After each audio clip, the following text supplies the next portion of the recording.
Immortal Cultivation in the Cybernetic Milky Way. This video is purely for entertainment and does not infringe on copyright or laws. The rights to the novel and image belong to the original author. We do not claim ownership. Don't like waiting and want to listen to this fanfic in full now? Subscribe to our Patreon, where you'll find the best fanfics. Chapter 126 Information Acquisition. Tai Long led the way and took Nanling to the main control room of the experimental base. He said, "Actually, your goal is there, right? Do you really want to complete the mission on the surface and retrieve the laboratory data for Fengyi?" Nanling nodded and said, "It is necessary to do so. After all, if things go wrong here, at least we can have first-hand information to study immediately." Tai Long said, "Then you think a lot." He was a little confused at first, but then he sighed and said, "In fact, your idea is very suitable for joining our Dai Ting organization." Nanling did not respond. He knew nothing about the Dai Ting organization. If the price of knowing this organization is to join it, then it is better to remain silent now. Tai Long felt a little bored and then stopped talking. They soon came to the main control room, which was a cylindrical room. The whole room was isolated by heavy superalloys and only physically connected from the upper and lower ends by energy tubes. This almost completely isolated method is to prevent remote intrusion, and now it has become the key to preventing the destruction of the Hades locust. It looks like we will gain something.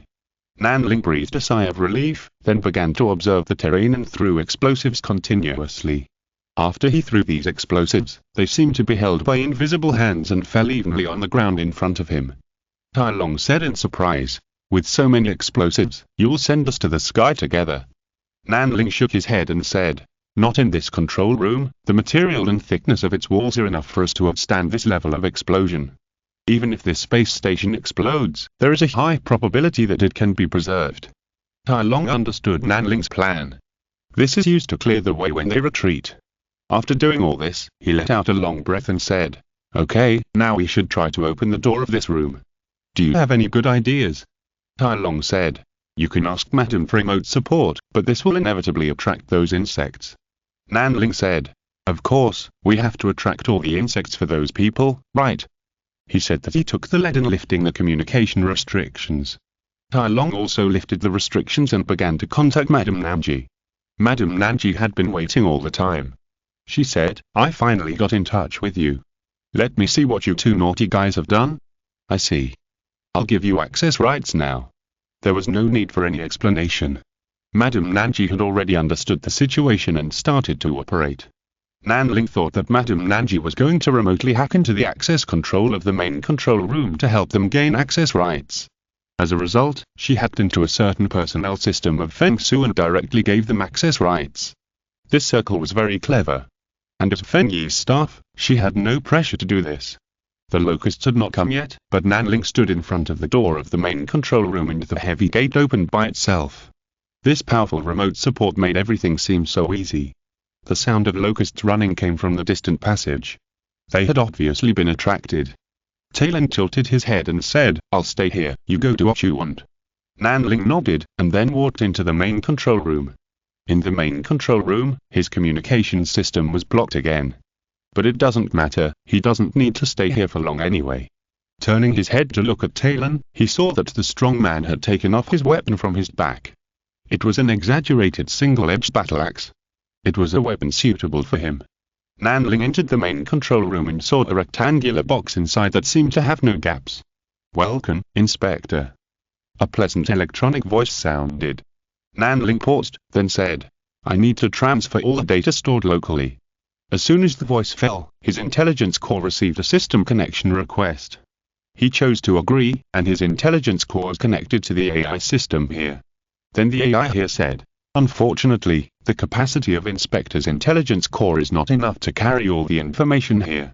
Please upgrade the hardware or use external storage components to transfer data." AI cooperated very well, perhaps because Mrs. Nanji wrote a very high authority for Nanlin, or it may be because the AI made a comprehensive judgment on the current situation of the experimental base. Nanling frowned. This was his oversight. He thought he could use the intelligence core to carry this information. He said, "Is there any other way?" The local AI paused, then said, "I can integrate all the information into one of my storage components, and then you can take this storage component away." The AI's tone was indifferent, but this was its mission. A moment later, a palm-length column protruded from the AI host. Nanling reached out and pulled it off, then turned and looked behind him. Talon was still fighting bravely. With one swing of the giant axe, he could kill a locust. The smelly insect fluid splashed all over the ground, corroding the ground greatly. Without saying a word, Nanling took off the collapsed spirit spear behind him and blocked the insects from one direction for Talon. The collapsed spirit spear pointed out one after another, and the speed was very tricky and quickly hit the vital points of the locust. The sharp wind spirit power gathered at the tip of the spear, and then easily pierced the vital points of the locust like a venomous snake spitting out its tongue. Spiritual power and spiritual weapons bless each other. This is not an attack that the nether locusts can resist. It makes sense that humans relied on spiritual power to continuously defeat the nether locusts. They have not been able to evolve resistance to spiritual power. However, Nanling and his team cannot retreat for the time being, because the people over there have not yet launched. It's not that I really want to help them succeed, but if they don't launch, how can they die naturally? And, Talon panted and said in a rather calm tone, they are still waiting. It seems that they hope we can make a big noise. Nanling threw him a warm wind spell. Talon was stunned for a moment, then released the closure of the iron rhino armor to let this wind spell enter his body. The next moment, the blood oxygen concentration in his body rose rapidly, and the physical fatigue caused by continuous high-intensity combat quickly eased, and he felt that his physical strength had recovered a lot. Talon was very knowledgeable. He said, "This is not a wind technique that can be performed by your intelligence core. Did you master it by yourself?" Nanling was surprised and said, "Do you know what intelligence core I use?" Talon nodded and said, "Wind we have the third. We have all your consumption records in the wind domain. If you didn't buy the new model somewhere else." Nanling twitched his lips and said, "It seems that you really know me, but unfortunately I know nothing about you." This is also what made him feel uncomfortable. Talon shook his head and said, "No, even if we know your past very well, we also know nothing about your future. This is also the most amazing thing. No one can predict your future." Nanling just regarded it as a flattery. He paused and said, "It seems that we have to make some big noises. If the noise is not big enough, those cowards will not dare to start." Chapter 127 Dark and Violent. Boom. A violent explosion sounded, and Nanling detonated almost all the bombs he carried in one go. He and Tai Long hid in the main control room and avoided the impact of the explosion. When the explosion subsided, the two tried to open the door of the main control room again. But they failed at first. Because of the violent explosion, the main control room under layers of protection was affected, at least the door opening system was affected and failed. This was an unexpected situation. Nanling felt speechless and more difficult. If they couldn't get out, then what was the point of everything they had done before? He was a little anxious and began to think about how to break out of the door. The gum technique Wind Covenant combined with the collapsed spirit gum can exert a strong penetrating attack. Maybe 2 more times can leave a gap in the door. However, at this moment, Tai Long pushed Nanling away and said, "Let me do it." As he said that, he picked up his axe. I saw white gas condensing on the axe blade. It was a different kind of spiritual power, a golden spiritual power. Nanling had never expected that this Tai Long was actually a gold-attributed cultivator. To be honest, even the neighboring ancient domain here in the Wind region is not very good at gold-attributed cultivation. That is something that the Star Federation, which is tens of thousands of light years away from here, is good at. The Star Federation is the last successor of the Human Federation tens of thousands of years ago. It is not the strongest among the major forces, but it is the most all-encompassing. At this time, a terrifying white light flashed on Tai Long's battle axe, and the sharp gold energy was scraped off, and a heavy scratch appeared on the closed gate.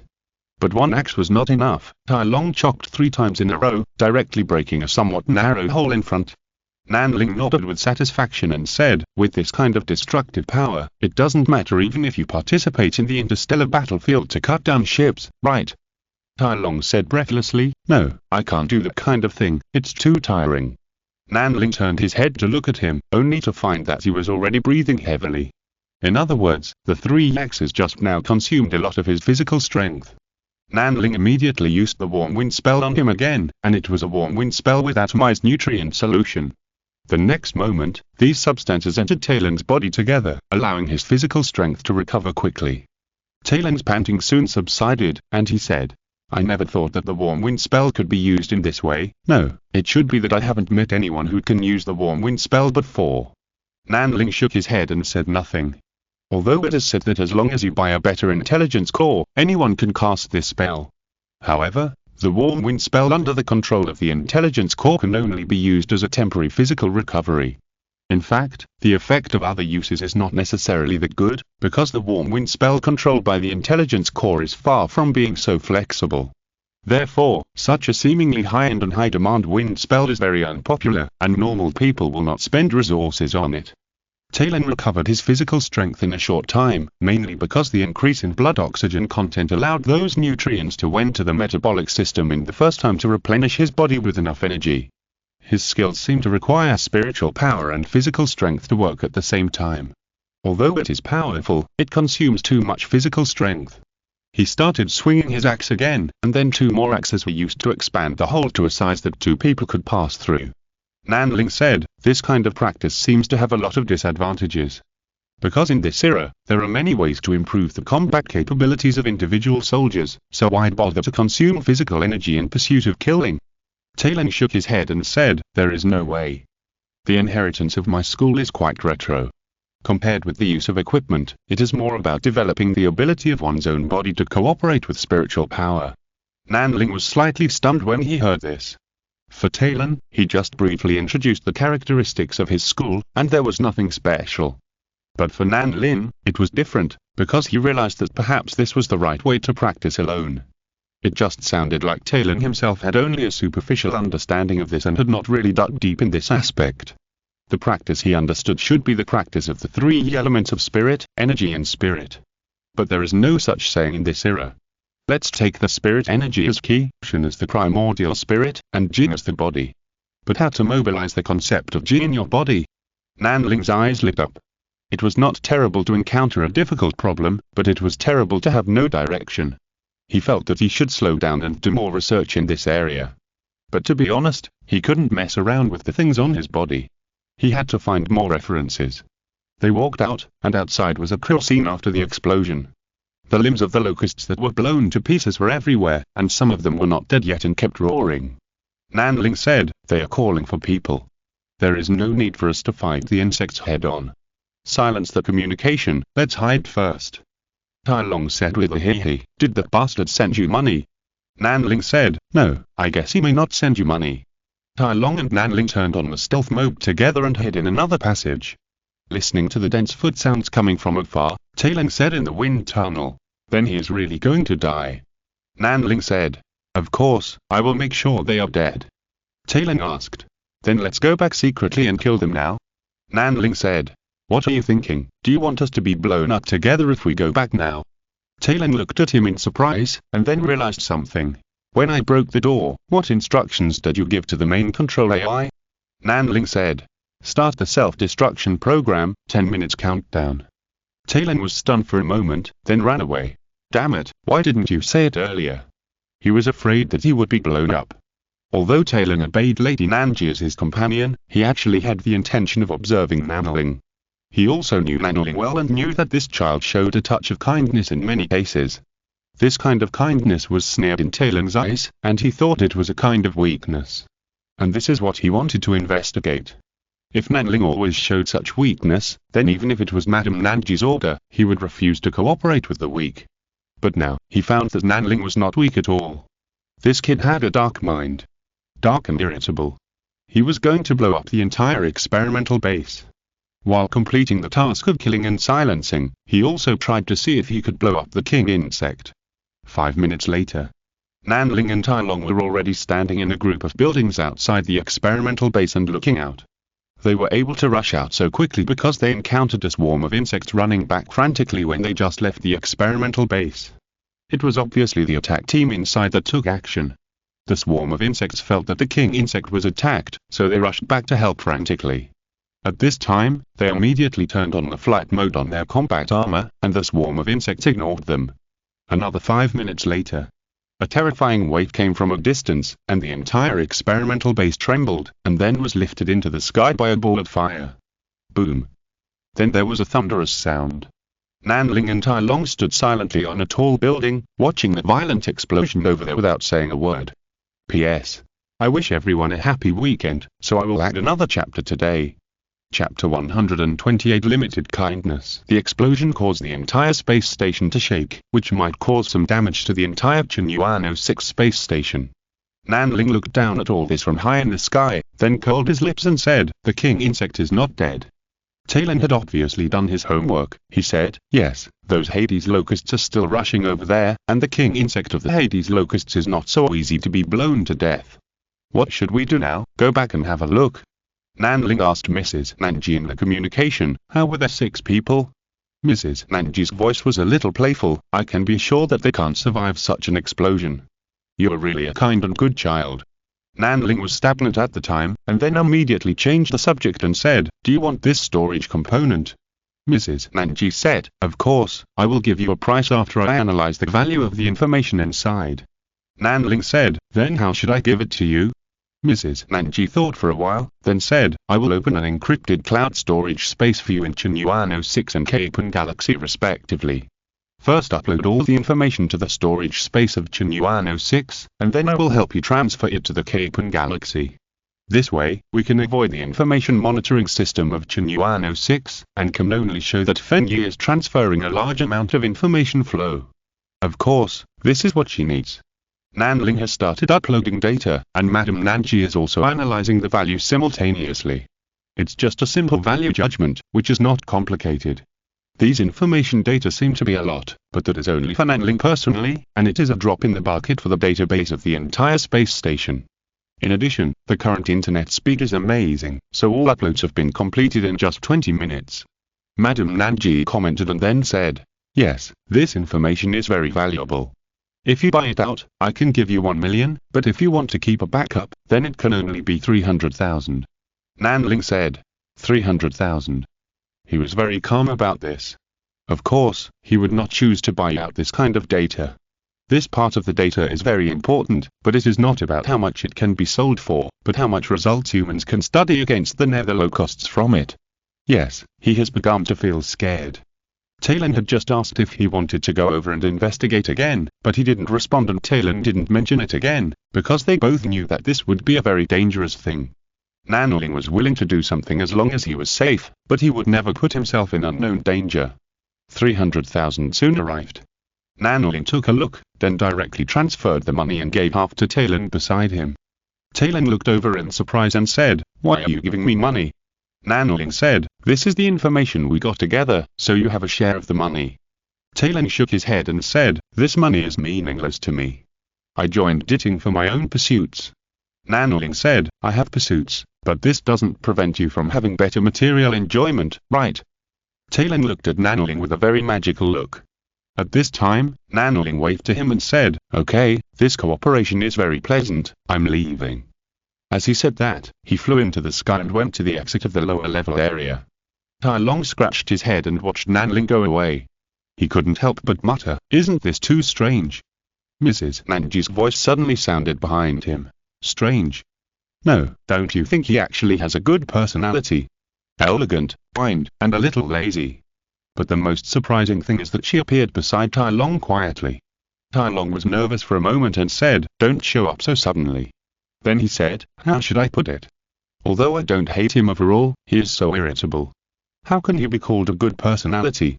Mrs. Nanji was surprised. "Irritable? Don't you see the gentleness behind his actions?" Tai Long's mouth twitched, indicating that he couldn't understand it at all.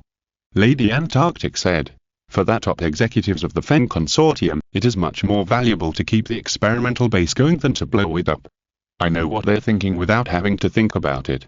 They must want to use the lower area as a petrification dish for the Hades locusts, and use the flesh and blood of the scum in the lower area to feed the Hades locusts, so that they can evolve to be stronger." Talon said expressionlessly, "Cultivating Hades locusts into biological weapons. It's a disgusting idea, but that's their style." Lady Antarctic said, "But the kid obviously doesn't want to see this happen, so he tried to kill the king insect. Even if he failed, he successfully destroyed a large number of mature Hades locusts, and gathered the rest together, creating an opportunity for the garrison of the space station to annihilate them. He did everything he could, so he can leave happily now." Talon suddenly realized it after hearing this, and then looked at the extra money in his account and muttered, "By the way, He also made some intelligence fees. No, he also made a lot of money from those unlucky guys who were cannon fodder. He did so many things. Lady Nanji smiled and looked very happy. Talon also praised. Now that you mention it, I'm beginning to like him. Lady Nanji smiled even more happily. Nanling passed the checkpoint between the lower and middle areas again, and then went straight to his residence. After taking off the hurricane armor that was still covered with gunpowder, Nanling suddenly felt that he had to find some tools to maintain the armor. He rubbed his eyebrows, then opened the remote communication and said, System O, I'll give you an account in the cyberspace. Download the data in this space first. Mo quickly replied, What data is this? Wait, they did so many biological experiments with that king insect. What do they want to do? Do they want to create a controllable king insect themselves? Mo quickly saw the key. Nanling lay on the sofa with his back to the sky, too lazy to move, and then said, Then guess how I got this information? Mo immediately said, It's obvious that they went too far. How stupid. This level of experiment is actually being researched by personal resources. Something is bound to go wrong. By the way, what is your intention in giving me this information? Nanling said. Just as a backup, in case the situation here gets out of control, Mo said. I understand, I will keep this information, and of course I will do some research when I have time, you just have to be careful over there. Now that the problem of your background has been solved, come over quickly. I always feel that Chunyuan 06 is getting more and more dangerous now, and you don't seem like someone who likes to go to dangerous places. Nanling was quite happy to hear this, and immediately flattered her. System O, you are so generous. Mo said unhappily. Come over quickly, Fanny is not allowed to leave Chuxing, and she is almost suffocated. She urgently needs a guy with many clever ideas to play with her. Translated, Her Majesty the Queen needs a flatterer to play with her. Nanling didn't know whether to laugh or cry, but this also reflected from the side that Fanny was quiet and peaceful, which was exactly the environment he wanted most. He regretted it very much. If he had known earlier, he would not have separated from them. However, now he should first figure out his own life experience, as Mo said. Chapter 129a. Study of Physical Strength. Another 3 days passed, and the situation of Chunyuan 06 soon stabilized. This was not because Nanling helped the space station to kill a large number of nether locusts, but because he made the two forces in the space station who were constantly fighting each other realize one thing. At least control those nether locusts first. So the two sides of the struggle temporarily had a unified goal, and the guard robots quickly advanced to the center of the original explosion and confined their few remaining nether locusts. The nether locusts here suffered heavy casualties, and the king insect was nowhere to be found. But one thing is certain, that is, the king insect must still be hiding in the ruins of the explosion, so Feng Su and Feng Yi, the two Feng family forces, temporarily surrounded the place together, and the fight between the two siblings was slightly eased. But it is still very dangerous, because Feng Su is completely at a disadvantage this time, and he is very likely to jump off the wall in desperation. Although Feng Yi is in a favorable situation at this time, he may not be at ease in his heart.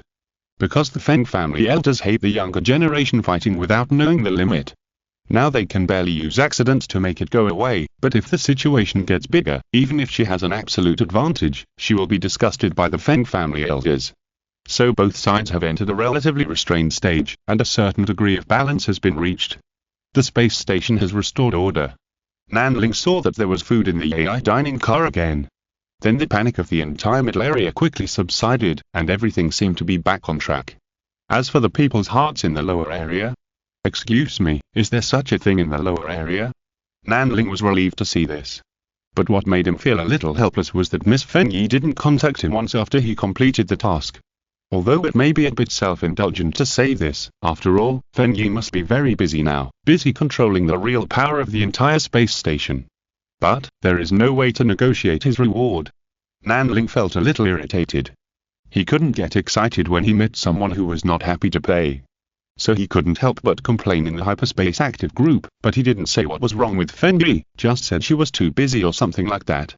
Fanny was stupid and didn't react, but Mo seemed to realize something and asked, "Are you short of money again?" Nanling's complaint stopped abruptly and asked, "How did you know?" Mo sighed and said, "Because I found that there were many more debts in the information of one of my debtors." "What did you do?" To be honest, she really didn't want to be Nanling's creditor. But she couldn't stop Nanling from buying on credit. That's right, she had realized what was going on, that Nanling had been constantly buying on credit to unlock the database she left behind. Nanling said awkwardly, "It's nothing, just exchanging many kinds of exercises." He didn't think it was a big deal in his heart, and even the more he hoped, the more at ease he felt. His face was so thick that it was hopeless. Fanny asked in confusion, "Why did you exchange so many techniques?" Nanling said, "The main reason is that I studied the techniques of the Jindan period in the Xuanfeng a while ago, and I didn't understand the sentence in it. Jindan is the convergence of the cultivator's body, spiritual power and spirit. I can understand spiritual power and spirit, but I don't quite understand the meaning of body. Can the body be quantified into some kind of energy?" Nanling deliberately said something about this, and also to guide the two bosses to think. The cultivation techniques of this era were restored from incomplete classics by scientific means, and the basic theories were actually missing. As for the concept of essence, he actually had some vague feelings, but he really lacked theoretical guidance, so he wanted to find more information. Every technique involves some description of the body, but what puzzled Nanling was why that description of the concept of the body in every description was so superficial that there was not much. Nanling couldn't figure out the problem, and didn't dare to try it with her own body, so she threw the problem out and wanted the two bosses to help her consult. Well, mainly she wanted them to help her try it. After all, they have such good bodies and so many resources to build, so it's okay to try it, right? Sure enough, they were all interested in Nanling's words. But after they discussed it for a while and couldn't get to the point, they didn't continue the topic. But just when Nanling thought they were done, the cultivation discussion group suddenly received information. Shimo. Speaking of which, this reminds me of something. In my early years, I took off my wisdom core to exercise. When my body consumption reached a certain level, I vaguely felt heat flowing through my body. But at the time I thought it was an illusion and didn't pay too much attention to it. Fanny was quite surprised to hear this and said, "If your feeling is correct, then is it the power of the body? But in that case, what about my golden elixir? How could there be an answer to such a thing now?" Nanling discussed with the two of them for a while and felt that they were not getting to the point, so he said, "It's useless to talk so much now, why don't we try it ourselves and we will know?" Mo nodded and said with great interest, "I originally planned to prepare for the Jindan in the near future, but now it seems that I have to put it aside. Your idea of physical strength is very interesting. Let's explore it together." Fanny pursed her lips and felt a little bored. She had already achieved the Jindan, and this kind of thing had nothing to do with her. The three of them chatted for a while and finally ended the communication. Nanling paced back and forth in the room with great interest, and then felt that he needed to do some exercise. Mo's experience brought him a lot of inspiration. But how to do effective exercise? He was a little embarrassed about this, and then he suddenly thought of something. In front of his retina, the wisdom core had already begun to calculate for him. It was just physical exercise, and it was not a profound spell. He could let the wisdom core deduce and find movements that could effectively exercise the whole body. Well, because his weapon was the collapsed spirit spear, he also incorporated elements of spearmanship. In my previous life, I heard that the big gun is very good at training people. I was just thinking about it, but suddenly I received a private message from Li Ji. "Have you finished talking to our two bosses?" Obviously she knew that there was such a small group of 3 people. Well, this is common sense. Nanling immediately said, "We didn't talk about anything." "What's the matter? Is there something wrong?" Li Ji said, "Just to give you some information, I found that Fanny's condition at home is not very good." Nanling asked, "What's going on?" Li Ji said, "Maybe Fanny's talent is too good, and she usually acts too recklessly, so that someone wants to suppress her." Nanling frowned and asked, "Then what about Fanny's father?" "That's for his daughter to lead the fleet across the Starry Sea." Li Ji said, "This is the problem. Old Master is still to boot by doing this. He seems to be a little overwhelmed now." Nanling was silent for a while, then sighed. It's not easy for everyone. But he was helpless. He couldn't do anything about this kind of thing. He could only let Fanny solve it herself, maybe only Mo can help her. Chapter 130. Cultivating together. Nanling worked very hard to train her body, pushing it to the limit. When she was sweating all over, the communication suddenly lit up. Nanling answered the call, and Mo's face appeared on her retina. She was also sweating, and it was obvious that she had just done a very intense physical exercise. Nanling was slightly stunned, and then projected her sweaty face, and then said, "Ha ha, how is your trial?" Mo said, I found some feeling again, but because I wanted to communicate with you, I put on the smart core again, and the feeling disappeared again. Nanling said. I also tried it, but with the smart core, it was indeed very disturbing, and I could only barely feel it. Next, I planned to take off the smart core for a while. I'm afraid we won't be able to contact each other. Mo said. Just prepare a remote communication device. Nanling looked embarrassed. Mo said helplessly. Okay, I'll lend you another 50,000. This is still living expenses. Don't spend it all at once. Nanling cried to death. Mo was really too gentle.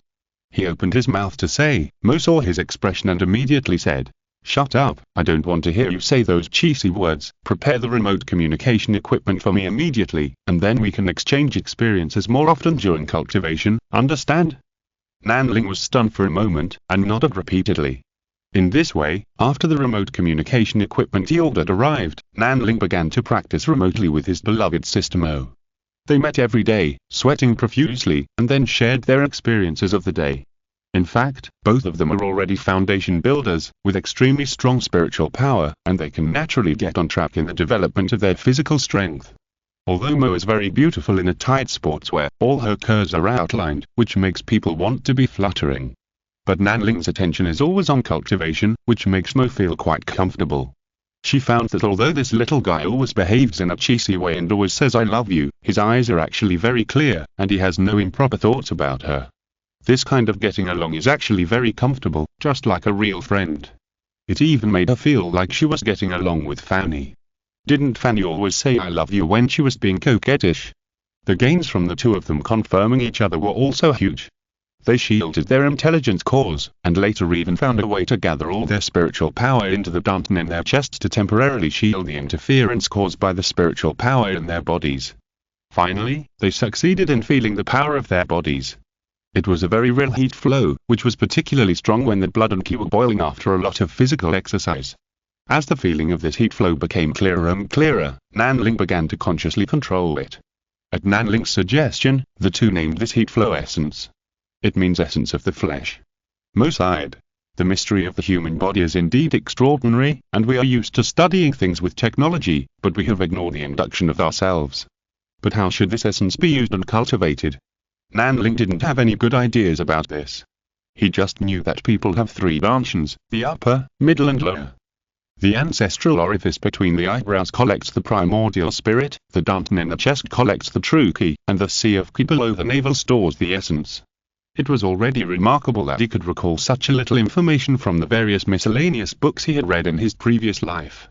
After all, normal people would not accumulate all kinds of knowledge in order to be ready for time travel at any time, right? As for what to do now, he said. In fact, we have a stupid way to cultivate essence. Mo is very smart. She immediately said, I know, just eat more and practice more. This is very simple, but it will be a little harder. Nanling said. Also, the essence should also find a place to gather and store it, and since it is the power of our physical body, we should pay attention to restraining it and try not to leak it out. Mo nodded. It should be so, and I think the sea of ki below the navel is the most appropriate place to store essence. What do you think? Nanling was surprised. He was just thinking about how to guide Mo to agree with this matter, but he didn't expect her to find it herself and say it out. He said, why is that? Mo said, in fact, in recent years, all major forces have been conducting research on the places where the human body stores energy. Years of attempts have discovered the three spiritual orifices that can accommodate spiritual power to the maximum extent. The ki below the navel, the ki in the scalp, and the ki between the eyebrows. It's just that the eyebrows are too close to the brain, and if the spiritual power riots, it is easy to create an irreversible situation. Although the ki below the navel is wide, it seems quite congested, and it is often inconvenient to mobilize spiritual power into it. Therefore, the ki in the scalp is the optimal solution after many experiments, but research on the two places between the eyebrows and below the navel has never stopped. I thought, since we just need a place to store essence, then the wide but congested ki below the navel is the best choice. Nanling exclaimed after hearing this. Wonderful. This is probably the common destination of science and metaphysics. He couldn't help but praise her again. Sister Mo, you are definitely a genius in cultivation. This time, Mo was really praised by her and blushed. She said, don't talk nonsense, Fanny is a genius. I'm just curious about what role this kind of essence plays in cultivation. Nanling said, I'm curious too, so what we have to do next is to gather the essence.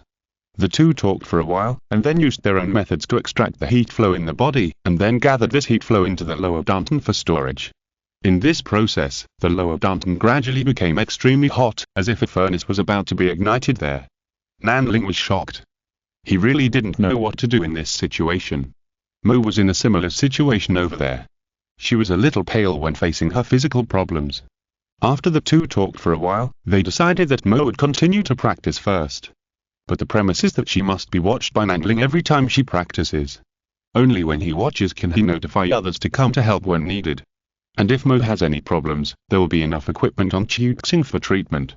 I believe that with the current level of technology, even if someone has gone astray, as long as they don't die on the spot, they can be brought back no matter what. So after Mo was ready, she began to make a bold attempt.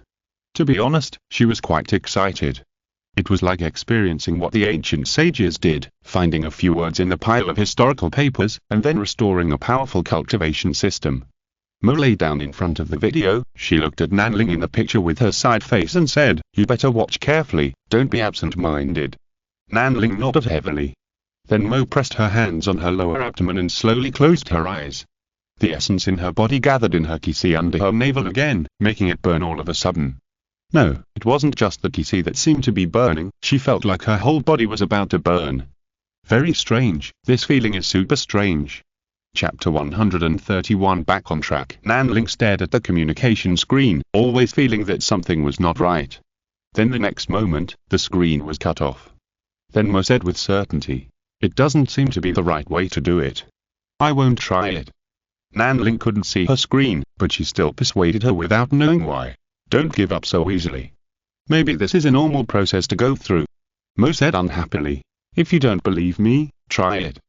Anyway, she didn't want to try that. Nanling was stunned for a moment, then gritted her teeth and said, "Okay, I'll try it. Then I'll trouble Sister Mo to take care of it for me." Mo was stunned and said, "Wait, don't try it yourself. I was just angry just now. It's too dangerous for you to be alone." Nanling said, "It's okay.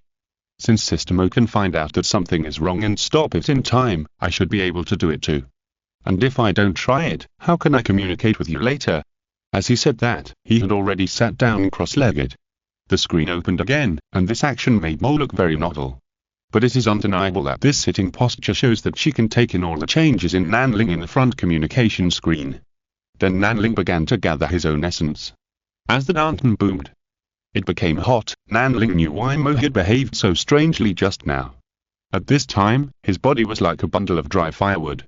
The essence flowing into the dantian was like pouring oil, and any spark would ignite the body. Nanling paused for a moment, and then realized that the reason why he felt so strong was that he had completed the foundation before starting this step. His body has been strengthened too much, and the vigor of the essence in his body should be far beyond the requirements of this initial training state. If it was someone with less experience, he would probably really be unable to help but vent this explosive feeling. In fact, Nanling was not feeling well at this time, but Nanling did not have any time to think about embarrassing things at this time. He realized that he had reached the most important moment. He wanted to light a fire for his body. It's just that the gathering of essence awakens the most instinctive characteristics of the human body. If this fire is not lit well, it will be evil fire. If it is lit well, it will be the true fire and light fire in Nanling's body. At this time, even though Nanling's whole body was boiling with energy, as if he was about to turn into a wild beast at any time, he remained calm in his heart. This calm heart was like a stream of clear spring water, soothing the dryness and congestion in his body. He was ethereal and self-centered, and completely placed his will above his low-level desires. In this way, he slowly entered a state of oblivion of both himself and the world. The energy accumulated in his body reached its peak under this circumstance, and then ignited his dantian in a very gentle way. It did not explode as Nanling thought, but when he realized it, it seemed as if there was a cluster of slowly burning flames in his dantian. This cluster of flames looked small, but in fact it gathered vast energy, and its burning momentum seemed to be calcining his body, causing all the cells in his body to slowly change as if they were nourished. Only then did Nanling open his eyes and let out a long breath. As a result, 2 streams of white air spurted out of his nasal cavity like a long dragon, which was extremely intimidating. This was part of the body water that evaporated after the true fire in his body was ignited. Because the spiritual orifices around his body were closed and did not emit from the surface of his body, it formed such a momentum of long dragons. No doubt, this scared Mo. She asked in surprise, "Did you really succeed?" Nanling nodded repeatedly and shared the whole process of igniting his danton in detail. Then he said earnestly, "We have to overcome our desire instincts in order to extract the original source power of the human body and use it for self-improvement." Mo was eager to try after hearing this. She did feel a little uncomfortable just now, but she thought it was because she was not prepared. Now that she was reminded by Nanling and witnessed Nanling's success throughout the process, she also began to be eager to try. Nanling said quickly, "Don't worry, adjust your mentality first. I found that this kind of cultivation method has certain psychological requirements for the cultivator. If you're restless and have random thoughts, you'll go astray." Mo nodded repeatedly and smiled bigly. "This is the first time I feel that cultivation is so troublesome." Indeed, the three-piece set makes cultivation too simple these days, but this does not necessarily make all stages of cultivation very simple. Nanling has now passed this hurdle. In fact, I think that in general, even if people of this era do not use so much external assistance, it should be easier than the ancients in this stage of cultivation. It is said that the ancients did not have so much information to confuse their minds, and there were fewer obstacles to knowledge and views. But from another perspective, the ancients' thinking about life and the world could not be as broad as it is now. Many of them only had the most basic desires left when they were alive. How could they eliminate these desires to practice? Anyway, from Nanling's own experience, he has his own sea of stars in his heart, and his own desires are actually quite small in comparison, so it will come naturally. The two of them shared their experiences again. The embarrassment they had seen in the communication just now seemed insignificant at this time. Mo really treated Nanling as a close friend, and they could even be frank with each other. She found that when she was with Nanling, she could actually ignore the different genders of the two and get along at a higher level of cognition, which made her feel particularly comfortable. They temporarily stopped contacting each other and rested on this day. They agreed that Nanling would continue to guard the gate for her remotely tomorrow after Mo adjusted her mentality. After ending the communication, Nanling let out a long breath, and then stood up and danced with his collapsed spirit spear. Fortunately, he had strong control, otherwise these spaces in the apartment would be demolished by him sooner or later. After dancing, he felt extremely full of energy, as if he had endless energy. It can be predicted that his physical condition has improved by leaps and bounds. This made Nanling feel much more at ease. To be honest, after he built his foundation, he actually always felt a sense of instability, because he always felt that the foundation was empty and not solid. Now, he finally hit something to fill his foundation. It was just that the improvement in his magic skills would not be noticeable for a while, but Nanling could sense through the changes in his physical condition that he was definitely on the right track. If you're listening to this novel on a channel other than Fanfic World, it means they downloaded and uploaded it without effort.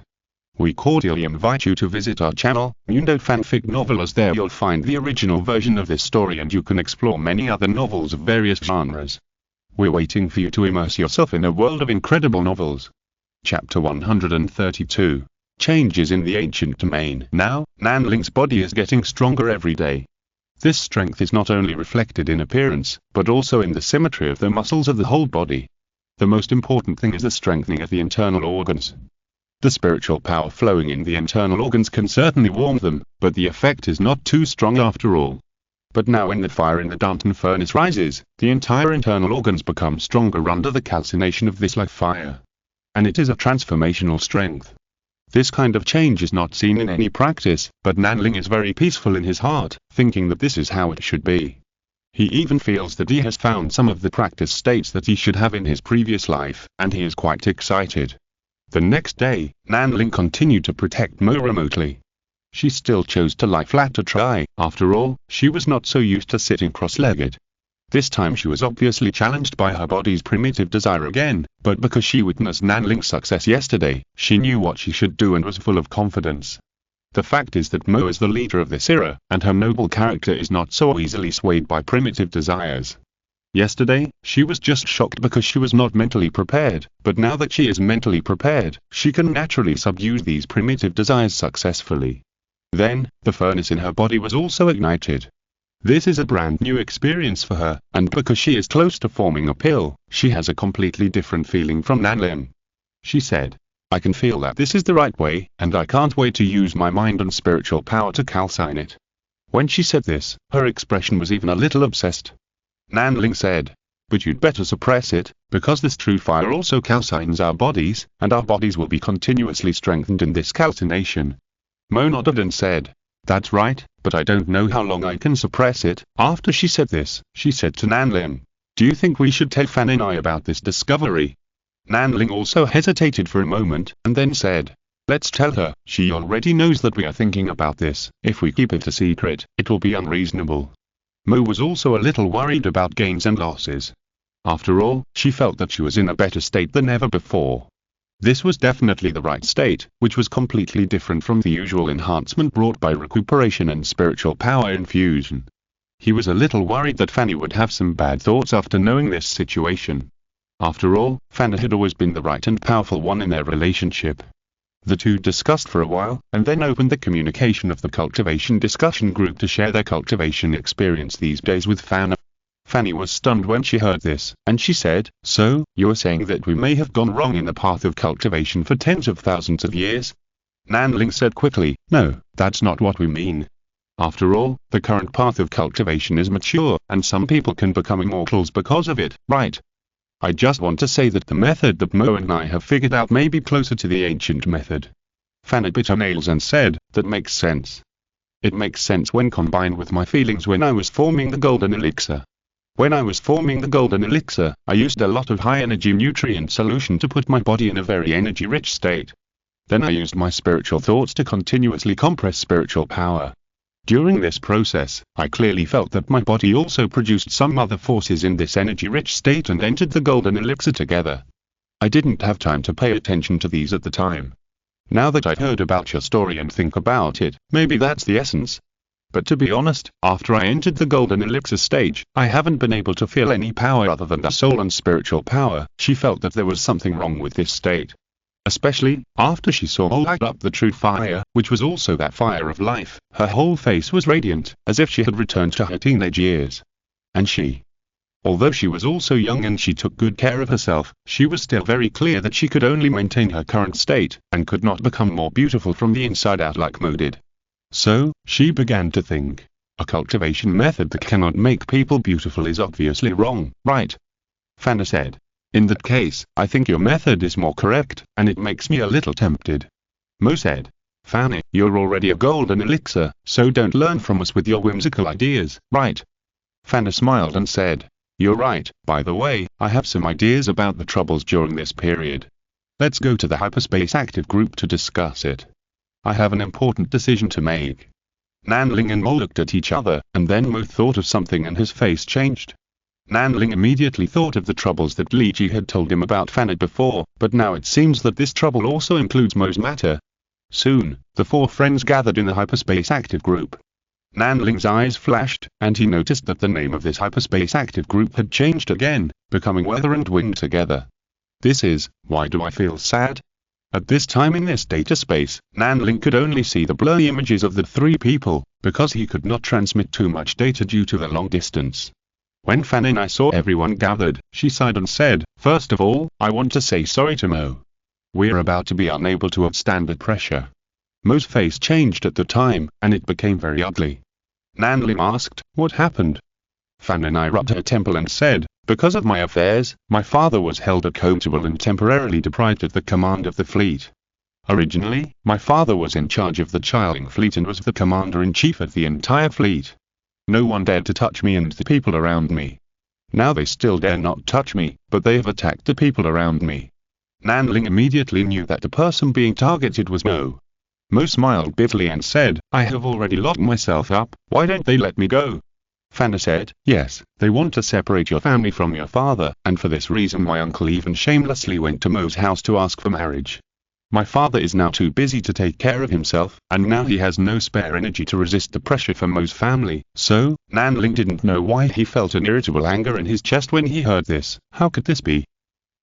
The fire in his eyes even scared the others, and Mo hurriedly said, don't worry, Shonen, we must have other ways. It must be said that the fire in Nanling's eyes burned into Mo's heart. I don't know when it started, but Mo has become accustomed to having such a boy who always likes to show his love to her but has a very clear and clean look. Fanny nodded and said, yes, I just thought of a way to break the impasse. That's Mo, you go to Shionan's place for a while. Mo frowned and said, is this your idea?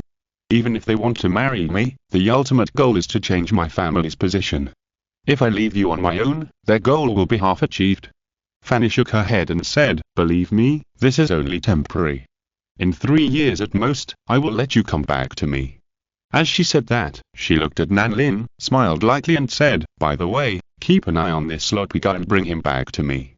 Nanling was a little embarrassed when he heard this, but then he realized that Fanny was ready to take on this responsibility herself.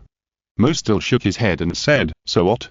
If I leave, they will start to target Sister Liji again. Liji sneered and said, I don't have any family to burden me. I'm just an old aunt all alone. They can target me if they want. I will leave a bionic brain as a memory backup. If they really want to attack me, I can still come back to you.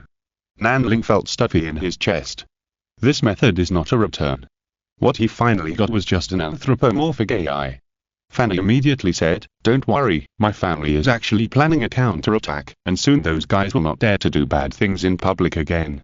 It's just that Mo's matter is more urgent and there is no way to properly solve it for the time being, so I can only let you go out and hide first. Mo was a little suspicious when he heard this, but seeing Fanny's confident look, he finally sighed and agreed. Nanling didn't say much, but after the discussion, Fanny suddenly sent him a private message. If I fail, Mo will be handed over to you. Nanling was stunned, and he quickly asked, are you not sure? Fanny said, how is that possible? I'm very sure, just in case. Just like if you want to take risks in Chinyuano 6, don't you also hand over your family, Sister Liji, to me for protection? Nanling was speechless. This chapter's description of the practice of refining essence into ki is not very accurate. The textual research party should not be too serious. After all, this is science fiction, and the protagonist had no knowledge of this aspect before crossing, so he can only use his own methods and insights to summarize the language. Well, and I, as an author, am a little tired of switching between the Xiangxi brain and the science fiction brain, hehe. Chapter 133 Black Heart Cotton. Nanling was a little worried. Fanny's private message told him that this matter might not be that simple. But he was far away from the starry sea, 1,000 light years away. What could he do about it? But even so, he still couldn't hide his joy in his heart. Because his beloved sister Mo was coming to see him, this was more pleasant than anything else. Wait, Mo seemed to be his creditor, oh my god, could you be here to collect the debt? Nanling's heart suddenly became uneasy again. But this feeling could not be relieved, because after the previous communication, the highly mobile Mo had boarded the merchant ship to Chinyuano 6 on the same day. She was already on the way. Nanling subconsciously wanted to find something to relieve the chaotic thoughts in his mind, and then stood up and began to clean up the apartment.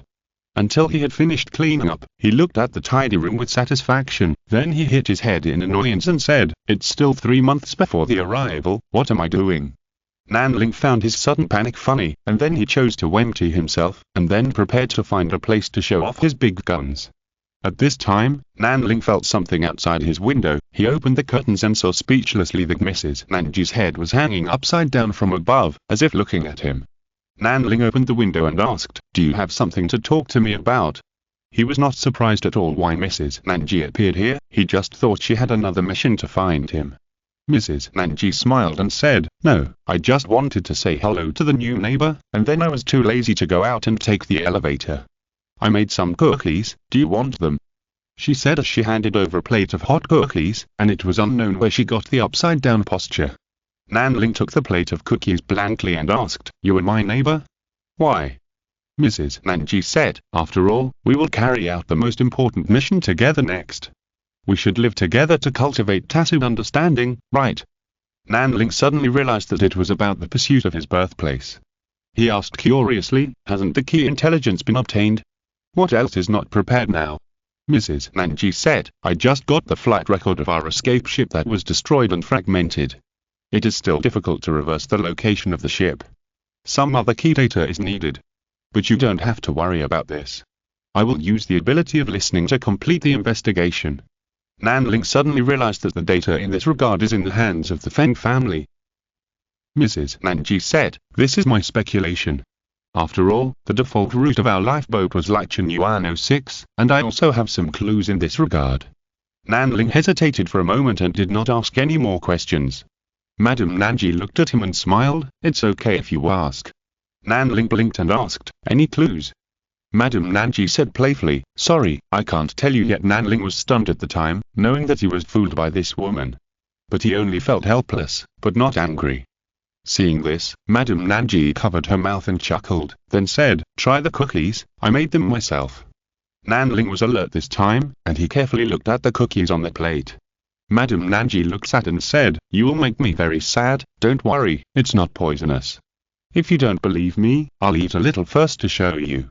Nanling immediately handed over the plate after hearing this, not playing tricks at all. Madame Nanji was really a little sad.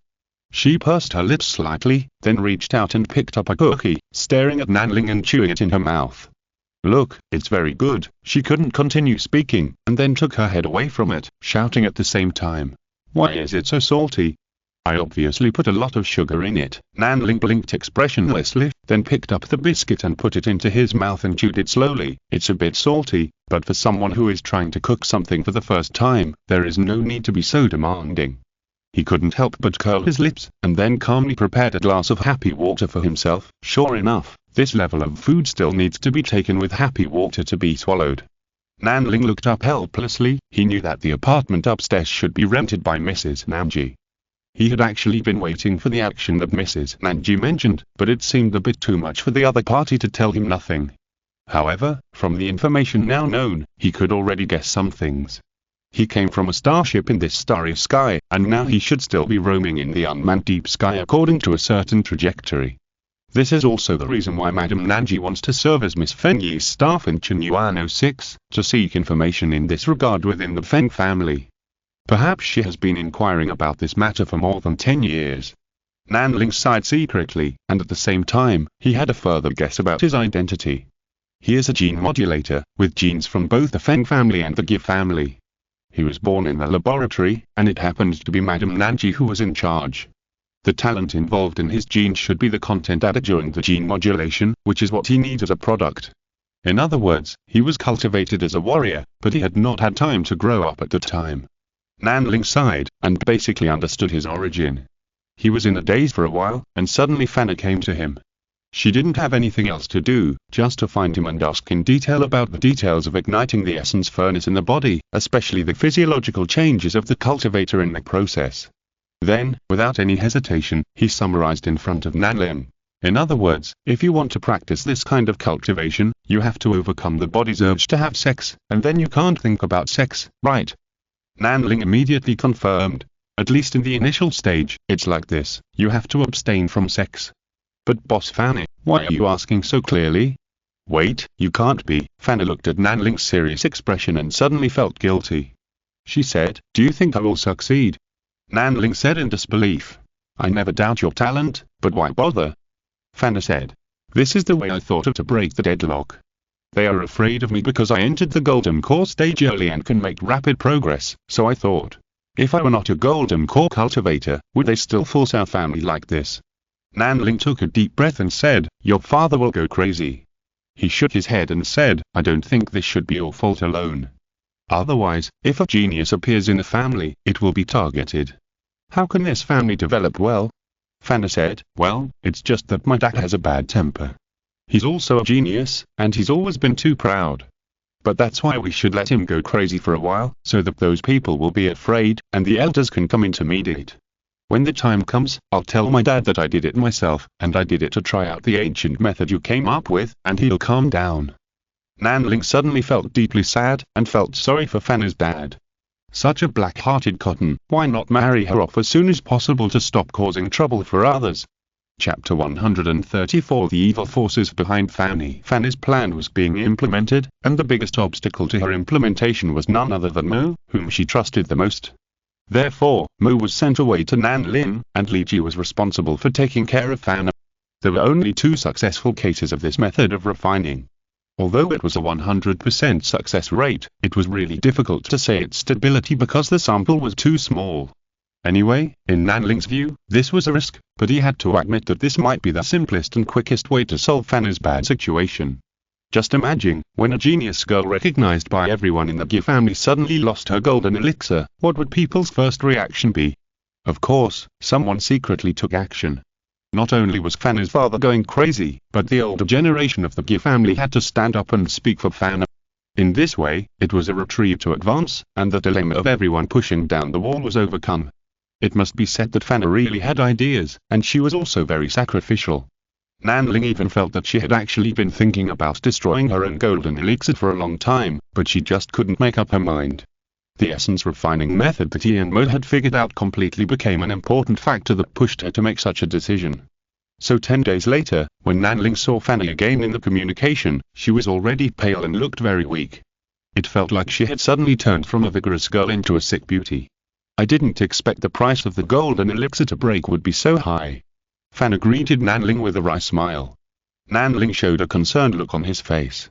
After all, this was the eldest lady who treated him very well and also someone who always regarded him as a good friend. He asked, "How are you?" Fanny said, "The flow of spiritual power caused by the shattering of that golden elixir has caused great damage to my body, and all the spiritual formations in my body have been destroyed. This means that I have to rebuild my foundation." Nanling laughed and said, "If that's all, it wouldn't be difficult for you." Fanny also smiled and said, "It's not difficult. Didn't you notice that I'm made up like this?" Hehe, the old man is most susceptible to this. He has scared those people during this period of time. They are afraid that he will be unreasonable and cause trouble for them. Nanling said unhappily, "I'm afraid it's not good for your father to treat you like this. This is really a black-hearted person." Fanny said, "Who told him to never come home? When he comes home, he has to control me, as if he is my blood father and I should listen to him, and he doesn't need to give any feelings." Nanling pondered for a moment, and then said, "But he not only lost his original position for you, but also completely fell out with other people in the family. Isn't that enough to love you?" Fanny was stunned for a moment, then turned her head and said, "Maybe, but he never let me really feel his fatherly love." "Well, it's another difficult sutra." Nanling said that he didn't want to think too much about this. He just said, "Okay, Boss Fanny, you must be careful when you practice next time, and don't let your mind wander. This is different from the practice guided by the Wisdom Core. It requires calmness and a very high state of mind." Fanny waved her hands impatiently and said, "I've heard you say it hundreds of times. There is no reason why you and Mo can do it but I can't. Don't worry, just wait for this lady's return of the king." She entered the call. Nanling was still a little worried, so he contacted Li Ji and said, "Aunt Li Ji, you have to take care of our boss and don't let her get ahead of herself." Li Ji looked a little strange, she nodded, and then shook her head meaningfully at Nanling. Nanling felt confused about this shake head, but then he immediately realized something and entered the call neatly. Li Ji didn't say anything during the whole process, but it was enough to convey the information to him. What Li Ji meant just now was to tell him their communication was being monitored. Nanling was alert and then a little nervous. Was he going to be targeted by some evil forces? Sure enough, the next moment his communication lit up. It was from an unfamiliar source. At this time, he really wanted to cut off the signal. But there was no way. At this time he had to bow to this evil force. He connected the call with some trepidation, but the other party did not appear in front of him in the form of video, but left a line of text on his retina in the form of text. "Don't be nervous, I'm Gi Chen, the father at Gi Fan. You saved my daughter, I want to thank you first." Nanling was quite surprised, this old father seemed to be easy to talk to. He quickly replied, "You are polite, I am his subordinate, this is what I should do." Gi Chen replied, "I also know about her current plan, how sure are you that she can succeed?" Nanling quickly shared his experience after hearing this, and then said, "Miss Fanny's problem is that her mind is too active. As long as she keeps her mind still, then with her talent, success is inevitable." Gi Chen replied, "Very pertinent, you are Fanny's true friend, as reliable as Mo. It's a pity for Mo, I can't protect her for the time being, I can only let her go out and hide." Nanling felt very strange, this old father was obviously a very gentle person, and his words were full of love for his daughter and his concern for her friends around her. Why did Fanny become a dictatorial person? At this time, Gi Chen suddenly asked, "Do you think that cyborg called Li Ji is reliable?" Nanling's heart stomped at the time, and suddenly he felt pressure. Sure enough, he couldn't really treat this kind of deep-minded big man as an amiable uncle next door. Is he asking him about Li Ji or testing him? Nanling didn't hesitate, he just said calmly, I trust Li Ji, and Fan and I also trust her. Gye Chen said, it's really an enviable relationship, but you trust her, but she may not be able to bear your trust. Nanling frowned suddenly, and he asked, why is this? I believe Li Ji will not betray us. Gye Chen said, cyborgs, they have lost too many human parts, and they may not even be able to control their own destiny. You must have had the experience of having your intelligence core interfered with by others. Nanling immediately understood Gye Chen's concerns, that is, it was not that Li Ji was unreliable, but that the entire group of cyborgs had no reliable attributes in his eyes. Nanling sighed secretly. He didn't know how to change this situation. He could only say, it's better to ask Mr. Gye to arrange reliable people to protect us secretly. It's better not to let Fan know.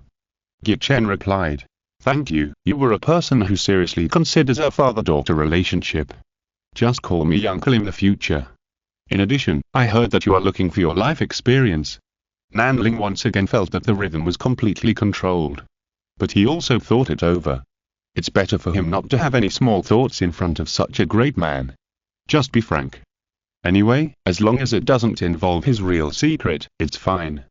He said, yes, Uncle Gye, I'm exploring my life experience here in Chenyuan 06. Gye Chen said, in return for your help to Fanny, I may be able to give you some valuable information in this regard. Nanling's expression was sluggish at the time. He suddenly realized one thing. His life experience is not only related to the Feng family, but also to the Gye family. P.S. Because 130 was locked up, there is no way, I can only update one more chapter to make up for the 3 updates. Chapter 135. Immortal Boat. Nanling received a data packet. Gye Chen had no intention of keeping him in suspense and directly threw a data packet to him.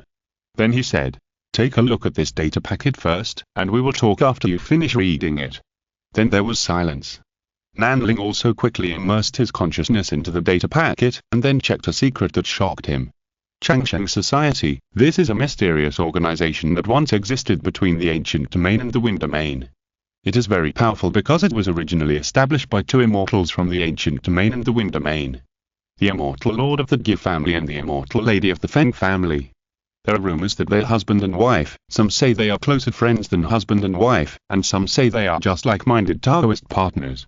The 2 immortals gathered the wealth they controlled at the time and built an extremely large scientific research ship together, named Antarctic Changsheng. This ship is for the purpose of scientific research and exploration, but it also has an extremely complete ecosystem, and it is always slowly cruising in the dark void. Its route is a mystery, but the outer space stations and supply stars of the ancient domain and the wind domain often contact the supply ships of the Antarctic Changsheng, which is also the only footprint left by the Antarctic Changsheng in the dark starry sky. Those who know the situation call the Antarctic Changsheng the Changsheng Xianzhao because it is really a place to explore the secret of immortality. The escort team of the Antarctic Changsheng is called the Feather Guard. They receive the genetic information of the ancient immortal lord and the wind fairy princess at the same time, so they have the talents of wind and fire at the same time. They are a group of extremely powerful artificial warriors. Unfortunately, the Antarctic Changsheng suddenly became completely silent 18 years ago. No one knows what happened there. Only Chenyuan 06 in the wind domain received some escape ships from there. It's a pity that the people in the escape ship have their memories erased, and no one remembers what happened there. The navigation log on the escape ship was also automatically destroyed, and it is difficult to restore the specific situation. Nanling was stunned. He realized that he and Mrs. Nanji were not the only 2 survivors, but the other survivors had already returned to their lives because they had lost their memories. As for Lady Nanji, Nanling felt that Lady Nanji might be special. She should be able to remember something, so she would be so diligent in pursuing these erased memories. He couldn't be sure. Maybe this was Lady Nanji's own secret, and he had no way to explore it. But he saw the origin of his name from these materials, the feather guard on the Nanji Changsheng, so he was called Nanlin. This is too much. Nanling silently complained, and then contacted Gye Chen again. Uncle Gye, I have read the information you gave me, I am very touched. Gye Chen said, I think you should understand your origin. To be honest, I didn't expect that there would be a feather guard wandering in this world. Although Yijianjun has no descendants, his blood is very close to my branch, so strictly speaking, you can really be regarded as my nephew. Well, strictly speaking, Nanling can be regarded as Ge Chen's ancestor. Of course, this cannot be said casually. Nanling can only express obedience. Ge Chen said again, I know that someone in Dia Ting is also looking for the location of the immortal boat of immortality.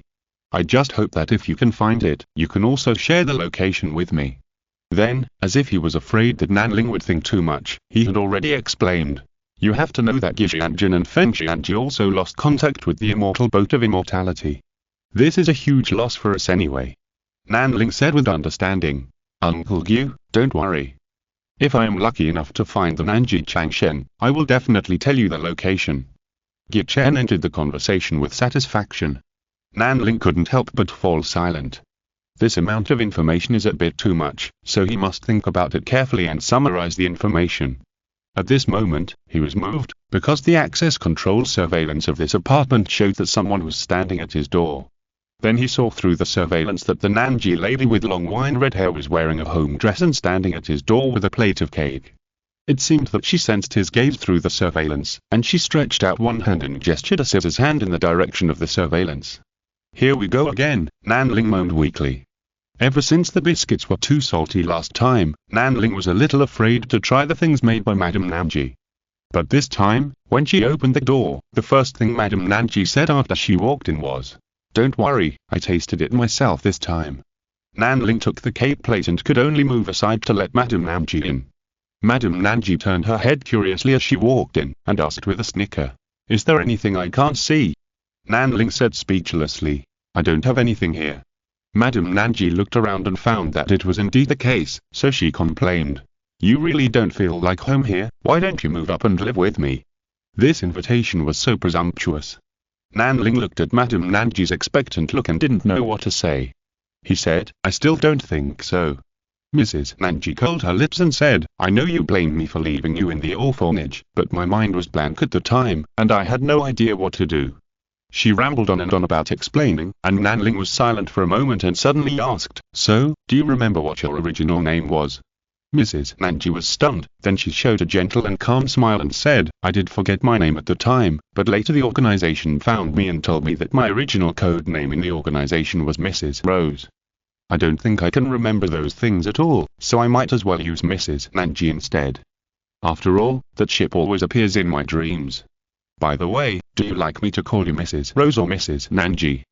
Nanling was stunned for a moment, then said, Actually, I think Mrs. Rose sounds better. As for Nanji, that's just a part of your past, and we will definitely get that past back. Indeed, her long burgundy hair was as elegant and fragrant as a bouquet of roses, and this name suited her more. Mrs. Nanji nodded and said, You're right. After we find the ship, I will call Mrs. Rose back. It seems that Mrs. Nanji has also lost her memory, but the memory has not been completely cleared, but has been haunting her with flashbacks. Nanling thought for a while, and then said, By the way, here is some information for you, maybe it will be helpful to you. As he said that, he handed the information he had obtained about the supply location and time at the Nanji Changshan in the ancient domain to Mrs. Nanji. Mrs. Nanji said in surprise, It seems that you have a really good relationship with the young lady of the Gu family, but you must remember what I told you before, you are too close in blood. Nanling looked speechlessly at Mrs. Nanji, who suddenly became worried, and said, Don't worry, it was Fanny's father who gave it to me. Mrs. Nanji pondered for a moment after hearing this, and then nodded seriously. So that's the case, then I understand. This Mr. Ge Chen is also a caring person. I'm afraid he doesn't want to find that immortal king, but wants to become an immortal king himself. But this kind of thing doesn't matter. After we complete the exploration, you can tell him. Nanling exclaimed, Isn't the woman in front of him too smart? Chapter 136 Madame's Whitewashing Plan. Nanling roughly knew what Lady Nanji was doing, which was to use the replenishment time at various places to try to calculate the cruising track of the Nanji Changshan. This was originally very difficult, but they had previously found the abandoned escape ship and analyzed the incomplete navigation log of the escape ship, so this was very important. But even so, it would take a lot of effort to check the route, and Lady Nanji and her group should be busy with those things. At this time, Lady Nanji asked, Have you been running errands these 2 days? Nanling shook his head and said, No, I have been practicing on my own recently. Lady Nanji looked at Nanling carefully and found that his face was ruddy and full, and his skin was crystal clear and smooth. This was indeed the appearance of successful practice. She nodded and said, "Are you interested in working with me at a shipyard?" Nanling was stunned. He asked, "What are we going there for?" Madame Nanji said, "Of course, we are going to prepare the ship for our search for the immortal boat of immortality." Nanling asked in surprise, "You have a shipyard?" He was so surprised. You know, it is not a simple matter to own a shipyard on Chinyuan 06. It is not just a matter of money, but also a matter of status. Unexpectedly, Madame Nanji shook her head and said, "Why do we need to have a shipyard? We just need the ship to be built for us to use. Anyway, it will not appear in other human star regions after it has sailed out." Good guy, it turns out that they're thinking of whitewashing. Is this really a good thing? But Nanling felt it was very exciting. This kind of thing of using a shell to lay eggs was really interesting. But about going to the shipyard to help, he hesitated for a moment and shook his head and said, "Since I have to steal the ship and leave sooner or later, I won't go." Madame Nanji asked, "Do you still care about your identity here?" Nanling said, "Of course. After all, for me, that is not even a memory of my childhood. I'm not aware of paying everything for it. Life must go on, right?" Madame Nanji nodded knowingly and said, "You're right. This ship will not be completed for another 6 months, which means we will set sail in 6 months." Nanling asked, "Have you found the route of the immortal boat of immortality?" Madame Nanji said, "I can't wait any longer. I would rather go to screen one place after another by myself than wait here any longer." Nanling nodded. Then he said, "But no matter what, I will leave in 3 years." Mrs. Nanji asked in surprise, "Why?" Nanling said, "Because my boss only gave me this much time off. If it's longer, she will be lonely there alone." Mrs. Nanji was silent for a moment, and she wanted to say something else. Nanling was afraid when he saw her serious expression, so he interrupted her and said, "Can't there be pure feelings? Can you not always go in that direction?" Mrs. Nanji laughed and said nothing, then stood up and waved her hand elegantly, indicating that she was leaving. Before leaving, she reminded him, "You have to eat the cake for you, I made it seriously this time." Nanling smiled bitterly and nodded. A name was almost stuck in his throat but he didn't say it out. He felt that Mrs. Nanji didn't want to say it out loud, so he kept silent about it. But he didn't understand why Mrs. Nanji treated him like her own child since he was made using the genes of Gijianjin and Femjianji. He couldn't figure it out, so he simply carried his spear and walked out the door, taking the elevator to the top floor of the apartment. The top floor of this apartment is not connected to the mezzanine of the upper area. This is inevitable. In the middle area, except for the golden axis, there is no building connected to the mezzanine. And this roof is a large platform, because there is a huge space station mezzanine above the head, and even the artificial climate system cannot cover it, so it is full of oppression and no one is willing to come here. Nanling likes to come here. Because it is spacious enough, he can sweat and practice his gun skills. Because he exchanged many skills before, Nanling also exchanged many gun skills. These are authorized to him to use freely, so with the help of the Wisdom Core, he reorganized them. He doesn't need those spiritual power applications, but only focuses on the movements of moving and releasing strength, so as to reconnect and integrate them into a very complicated set of fitness gun skills. Now he probably owes Mo more than 1.5 million spiritual points. At the same time, he also felt sad about his experience in his previous life. If he had known that he would be transported to such a world, he should have practiced martial arts and studied the information on cultivating immortals. Now he is stuck in the middle and has to do everything all over again, which really makes him feel headache and distressed. He still takes errands, but this errand is not just for money, but to see the changes of the entire space station with his own eyes. He always feels that something is not right. The golden elixir garrison of this space station has died. Didn't the Feng family send another one? It was still Madame Nanji who gave him the answer to this question. The Feng family is raising you. Why do you think there are 2 direct bloodlines of the Feng family on Chinyuan 06? The purpose of their being here is to let them decide the winner. Nanling asked curiously. Did the Jindan garrison die in vain? Madame Nanji said. His death was an accident. He was originally there to balance Feng Yi and Feng Su. It is estimated that the upper echelons of the Feng family are too lazy to pay attention to such a fight in the border area, so they let the 2 heirs decide the winner themselves. Of course, they will come to clean up the mess after the situation is out of control. Nanling understood it. Who made the Feng too big? The Feng family had too many territories to manage. They also had many space stations like Chenuano 6 that had functions similar to peripheral supplies and trade checkpoints. Naturally, they could not care about the gains and losses of the small Chenuano 6. Nanling actually couldn't imagine what kind of life those real big men who controlled vast resources would live. He couldn't understand it, but he found it boring. That kind of life was too far away from him, and now he also had his own fun. The next period of time was relatively peaceful for Nanlin, and he was improving his cultivation very smoothly. The improvement of spiritual power and the burning of his body by the true fire were also going on. His body became stronger and stronger, and by the 3rd month, his cultivation finally reached the 4th level of foundation building. In fact, for normal people, his cultivation speed in the foundation building period was a bit slow. There was no way, who made him always take off the wisdom core to comprehend it himself? But perhaps it was precisely because he often comprehended it himself that he had a completely different feeling about his own spiritual power. Especially under the fire of Danton, his spiritual power became more and more refined, and more handy, and began to become closely related to his body. Of course, putting aside cultivation, there is another very important thing. Mo is coming. Chapter 137 The Day of Reunion. Nanling came to the airport. More than 3 months had passed, and the place had been tidied up again. However, it might be because of the complicated internal situation of Chenuano 6, but the bulk shipments here have actually decreased a lot.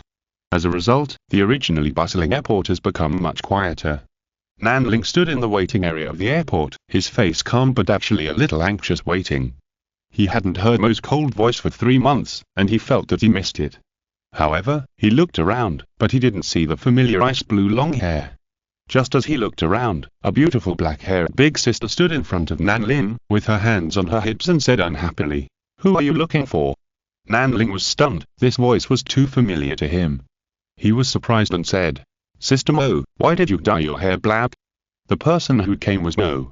I don't know if it was because of the ignition of the true fire, she exuded an amazing charm at this time, her skin was crystal white and seemed to have a streamer on the surface, but it was not a sickly white, but a faint healthy ruddy. Even her figure seemed to be a little plump. Although she still looked very solid and round due to years of exercise, she exuded a healthy beauty everywhere, in short, she looked smooth everywhere. Nanling was a little stunned. Mo's face was cold, but there was a faint smile in her eyes as she looked at him. She said, "It's been a long time since I last saw Xiaonan. As for this hair, I think it's too conspicuous, so I dyed it black." Nanling felt a little uncomfortable when he heard it.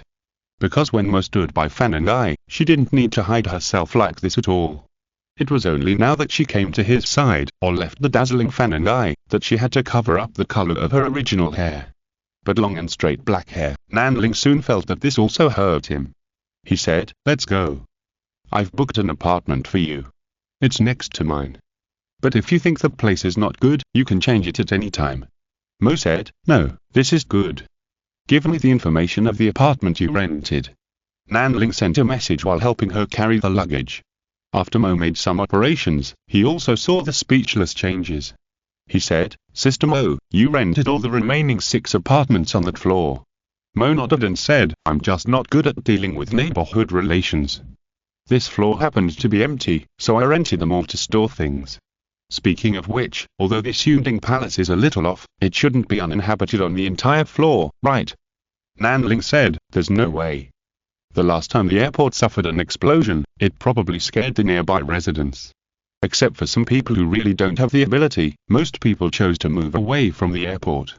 Mo suddenly felt a little strange when he heard this, and then looked at Nanling and didn't say anything. Nanling took Mo to a hovercraft, put away the luggage, and then he sat in the driver's seat. He didn't use voice to control the forward movement of the hovercraft, but directly called up the manual driving mode, and then drove the hovercraft himself to take a shortcut. This is the advantage of the internal flight certificate, which allows him to race at will, and even use the taxi hovercraft in this space station to race. Mo didn't really care about it, she just stared blankly at the window, her expression becoming increasingly cold. Nanling knew she was in a bad mood, so he didn't say anything. After they arrived, he took Mo to see her room. Mo walked in, put her things down, and just took a quick look before nodding and saying nothing. She was quite silent. It could even be said that in Nanling's eyes she looked a little depressed. It was as if she didn't know how to live after leaving Fanny. Nanling hesitated for a moment, and he said, "You take a rest first, and then I'll take you to some interesting places on Chinyuano 6 to have some fun and relax." Mo shook her head, and suddenly stopped Nanling and said, "Wait a minute, I have something to ask you." Nanling was a little embarrassed, but still stood still. Mo said, "After I came out of the hyperspace, I wanted to report to Fana that I was safe as soon as possible, but she just said a few words to me hurriedly and ended the call. Then I called her again, and she just refused to answer. Can you tell me what is going on?" Nanling sighed. "I knew it was this kind of thing. Boss Fanny is really something. There is nothing to hide about this kind of thing," he said. "Boss Fanny has actually broken through the situation. They are now in a much more relaxed situation." Mo asked, "Then what is the price?" "Any good thing will have a price," Nanling said. "The price is that Boss Fanny shattered her own golden elixir." Mo's face turned pale all of a sudden. She grabbed Nanling's hand and asked, "How can this be? Does she know what that means?" Nanling felt that Mo's palm was as strong as an iron clamp, and it pinched his palm so hard that it hurt. But he endured the pain and said, "Sister Mo, that means Boss Fanny will also have the opportunity to try our method of refining essence and energy, and then have a deeper understanding when she reconstitutes the elixir." Mo was also suddenly awakened after hearing this, then she let go of Nanling's hand and said, "Sorry, I hurt you." She sighed and became depressed again. Then he said, "Tell me about the situation over there." Nanling said, "Actually, everything is fine. All the malice towards Boss Fanny has disappeared. No one dares to offend her now. She is rampant on Chugif Star again. Those who were bullied by her can only endure it and not say a word, for fear of being blamed by her. And Aunt Liji has also been arranged by Uncle Gichen to join the Special Service Department of Chugif Star. Now she is acting as Uncle Yu's spy to monitor Fanny to ensure her safety." Mo nodded repeatedly after hearing this, and said with admiration, "Not just anyone can enter the Special Service Department. Sister Liji has also got a good opportunity this time. It seems that Fanny is doing well, so I am relieved." She still looked depressed. "This is a life without a goal." Nanling scratched his head and expressed some helplessness about this. But he had no choice but to sigh and leave. He was not good at convincing others, and was quite helpless about this. But what he didn't expect was that his doorbell rang just the next morning. He was just about to go to the rooftop to exercise. When he opened the door, he saw Mo, who had long straight black hair, had changed into a tight white training suit and was standing there. "Let's go exercise together. We've been on the spaceship for 3 months and our bodies are getting rusty." She looks energetic again. Nanling looked at her in surprise and asked happily, "You've come out of it?" Mo said unhappily, "Everyone feels down sometimes, but we can't be down all the time, right? Fanny doesn't need me now, but you still need me to help you explore your life experience." Nanling didn't know whether to be touched or speechless. It was obvious that Mo had transferred her goal to him. Chapter 138 The Concept of Spiritual Power. Nanling held the spear, his blood boiling. Mo held the hilt of the knife, also sweating. They had fought back and forth for several rounds, but surprisingly, there was no winner. Although this was just a simple close combat training without the use of various spiritual powers, Nanling's progress at this time was enough to surprise Mo. "You have improved a lot, and even in terms of martial arts, you are not inferior to me," Mo said sincerely. Nanling has been exploring the fighting instinct of his body, so he has made rapid progress. Nanling is very clear about his position. He said, "It's still a long way to go. If Mo uses spiritual power, I will probably just be beaten." He now calls her Mo directly, which is what she asked for.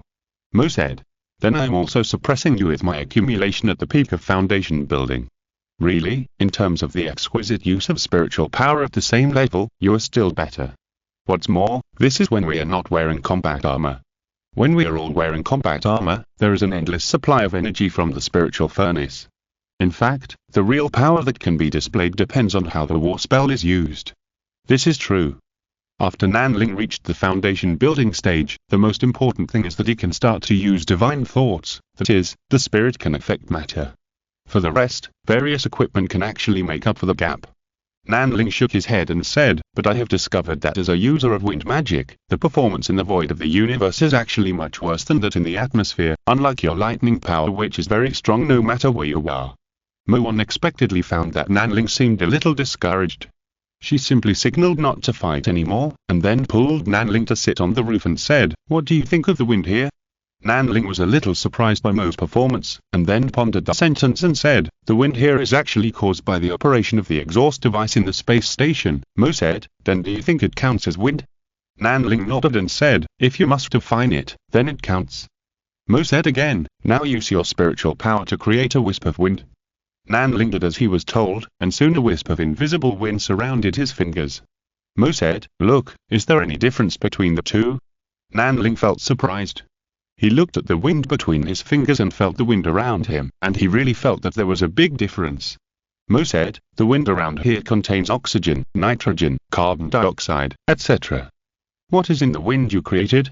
Nanling finally understood the key. He said, "The wind I shaped with my spiritual power actually has no components.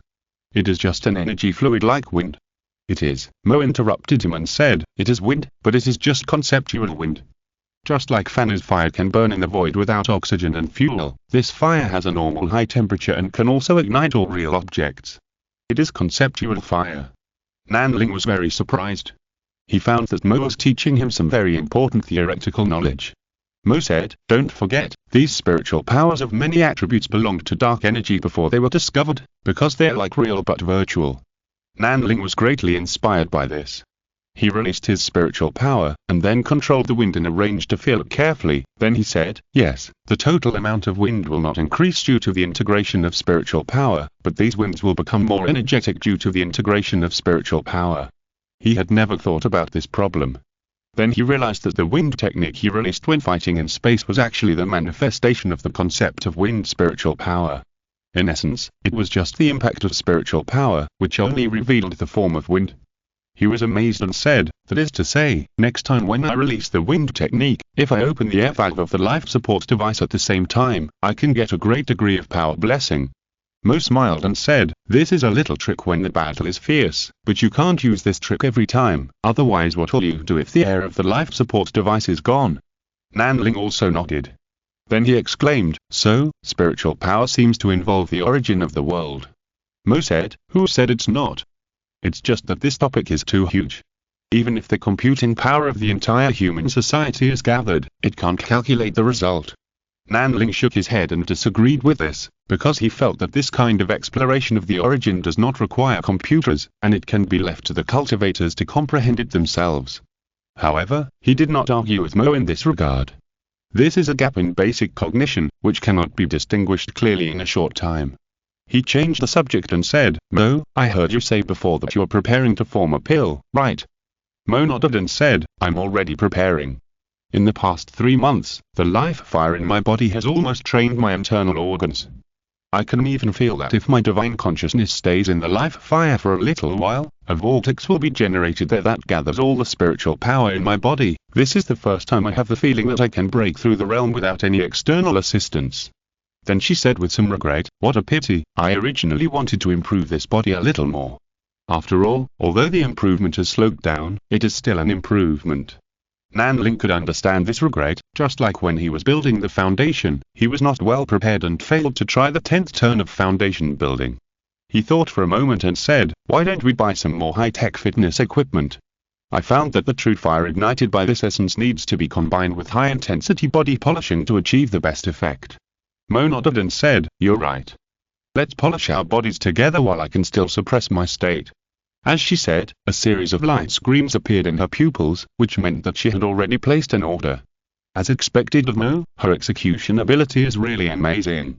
Fill in the delivery address on your side. Let's go downstairs and take a shower first, and then decorate the fitness room together.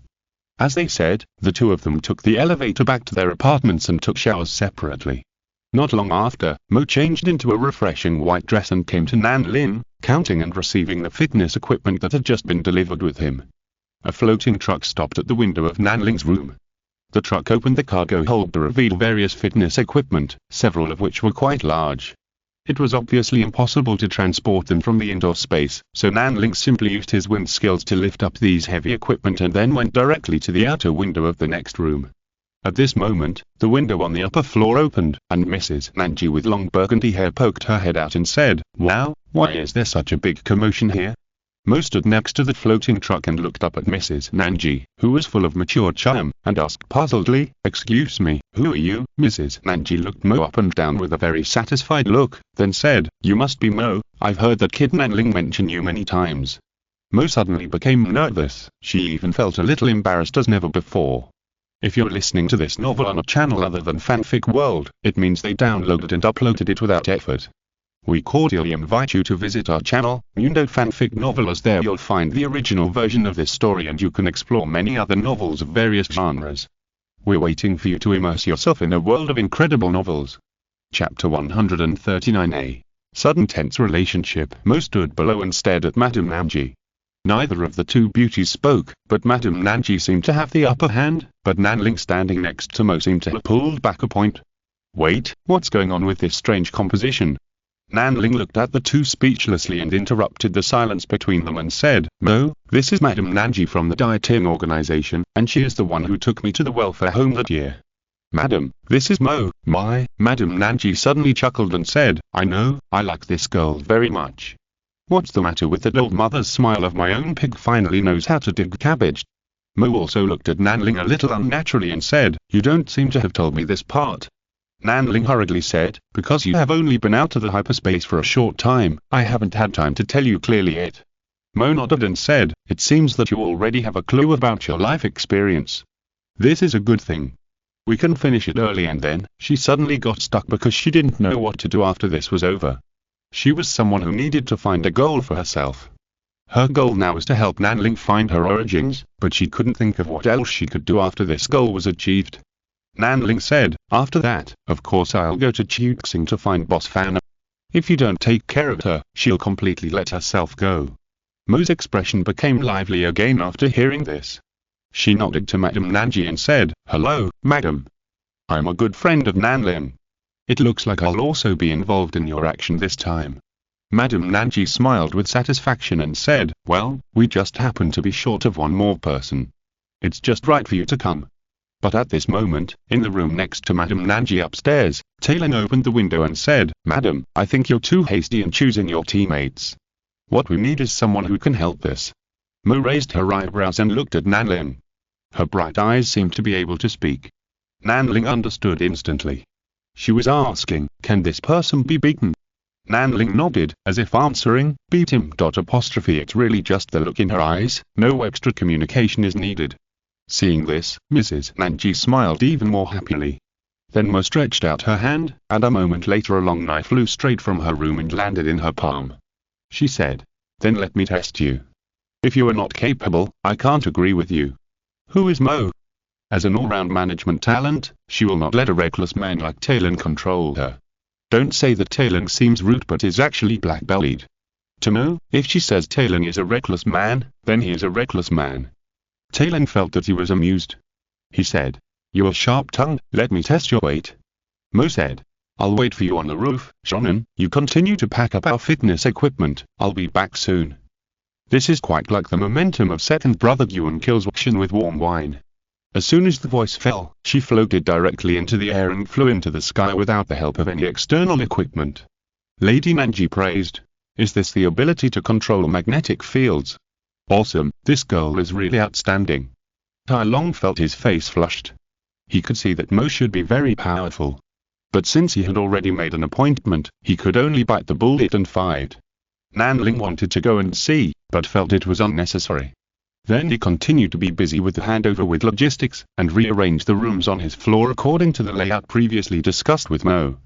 And within a few minutes, he heard a whistling sound from above his head. Looking up, he saw that Tai Long's huge body was held in Mo's hand like a chicken, and fell straight down in the air. After a while, they came to Nanling and stopped for a while, and then Tai Long was thrown in front of Nanling like a dead dog and said, "Too weak, if he doesn't have anything else, he can only be a cannon fodder." Tai Long lay on the ground and trembled with anger, but he was dizzy and couldn't stand up, because there was a bright red mark on his forehead vertically between his eyebrows. It was cut by the back of the knife. Madame Nanji said in amazement, "This is the first time I have seen a girl who is stronger than Talon." Nanling saw that Mo's sleeves were wrinkled badly, and asked in surprise, "Did you wrestle with him?" Mo felt a little pressure for a moment, and seemed not to want to talk more about this, just saying, "He is too weak." Talon, who was repeatedly whipped, was ashamed and angry. He said, "I was careless for a moment." Mo said indifferently and coldly, "In fact, your martial arts value is barely qualified, but martial arts alone are not enough. As a core member of this operation, do you have any other skills?" Talon said in shame and anger, "I'm good at commanding in battle and can perform any combat mission." Mo said calmly, "That's it? I can do the same thing, even Shionon can do it. Do you have any other value?" Talon began to rack his brains to think about what else he is good at. He found sadly that he really didn't seem to be good at anything. He angrily asked, "Then what are you good at?" "What are you good at?" Mo said, "I can conduct electronic intrusion, command space operations, and command ground assaults, or personally launch assault operations. As for intelligence collection, logistics management, basic research in all disciplines, and personnel management, I won't talk about it, that is my job." Talon was at a loss. He asked in disbelief, "How can there be such an all-round person?" Nanling then stretched out his hand and said, "It's not that there is no one. Compared with Mo, I'm not good at electronic intrusion. I have only one battle case of space combat command. I'm also good at other aspects." Mo's eyes warmed up and said, "No, your concealment ability is better than mine, and the most important thing is that you can always give great suggestions." Talon lowered his head silently and swallowed the words dog and bitch. At this time, the sound of the elevator sounded, and soon Mrs. Nanji came over with a pot of freshly baked bread and said, "Come and try it. This time I chose very expensive butter. I don't know how the taste can be improved." Talon saw Mrs. Nanji as if he saw a savior. As a result, staring at the sturdy man's crystal eyes, Mrs. Nanji complained, "Thinking about it, you are still quite useless. Is it because I usually do other things?" Talon's eyes dimmed all of a sudden. He now felt that he was a superfluous person. Nanling broke off a piece of bread and took a bite, then praised, "It's quite delicious." Mrs. Nanji was happy, and then looked at Mo. Mo suddenly felt embarrassed, and then ate a little and said, "Well, it's delicious. By the way, Shonen, why don't you make something as a return gift?" Mrs. Nanji was surprised. "He can also cook." Mo nodded, and for some reason seemed quite proud, and said, "His cooking skills are very good, especially the fish is delicious." Mrs. Nanji's smile was a little bit unbearable. Nanling suddenly felt a low pressure between the two women. Wait, how did this situation evolve to this point? Nanling was at a loss and began to doubt his life. He listened to their conversation throughout, but was there any problem? Chapter 140 Big changes are coming. The next day, Nanling greeted Tai Long blankly, and the two men were bored and basking in the sun at home. There was no way, the two women who seemed to be at odds with each other the day before had made an appointment to go shopping together today, which was confusing. However, after Nanling lay down for a while, he soon began to try out the newly bought fitness equipment. For 2 consecutive hours, Nanling quickly made his body boil with the help of these equipment. He discovered that exercise does help the true fire in the body to burn and forge the body, but the effect is not constant. It is best to exercise for half an hour to 2 hours, or to put it another way, moderate exercise can accelerate the strengthening of the body. Nanling thought it might be related to physical consumption, so he immediately supplemented his nutrition after the exercise effect began to decline. His body, which had consumed a lot, really began to absorb the nutrients he had taken in quickly, and there was another wave of rapid improvement in the process. After the food he had eaten was digested, his body rested for about an hour and recovered to its peak, and then started a new round of exercise. When this new round of exercise started, he happened to meet Mo coming back. Seeing that Nanling had already started exercising, she changed her clothes without saying anything and joined in. Nanling was sharing her own exercise experience on the side, so that she could avoid some detours. In fact, he thought too much. As a fitness enthusiast, Mo was actually more sensitive to this aspect. After Nanling finished speaking, she began to help Nanling improve her exercise efficiency, turning the high-speed improvement period into less than 20 minutes to 3 hours.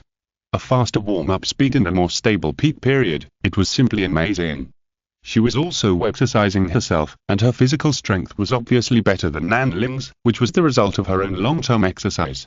Take a break, 3.5 hours is almost enough, and the efficiency will decrease if you go on, she said, and the exhausted Nanling breathed a sigh of relief. He really gritted his teeth and held on. Mo said, Your physical strength needs to be strengthened, but this intensity of exercise is enough at this stage. Speaking of which, I will do strength training next, can you still do it? Nanling felt that she could not be underestimated by Mo, and quickly said that she was still okay. So he saw Mo Xian sitting next to a press machine and said, "I'll show you, this is for training the shoulder and back muscles, the effect will be very good."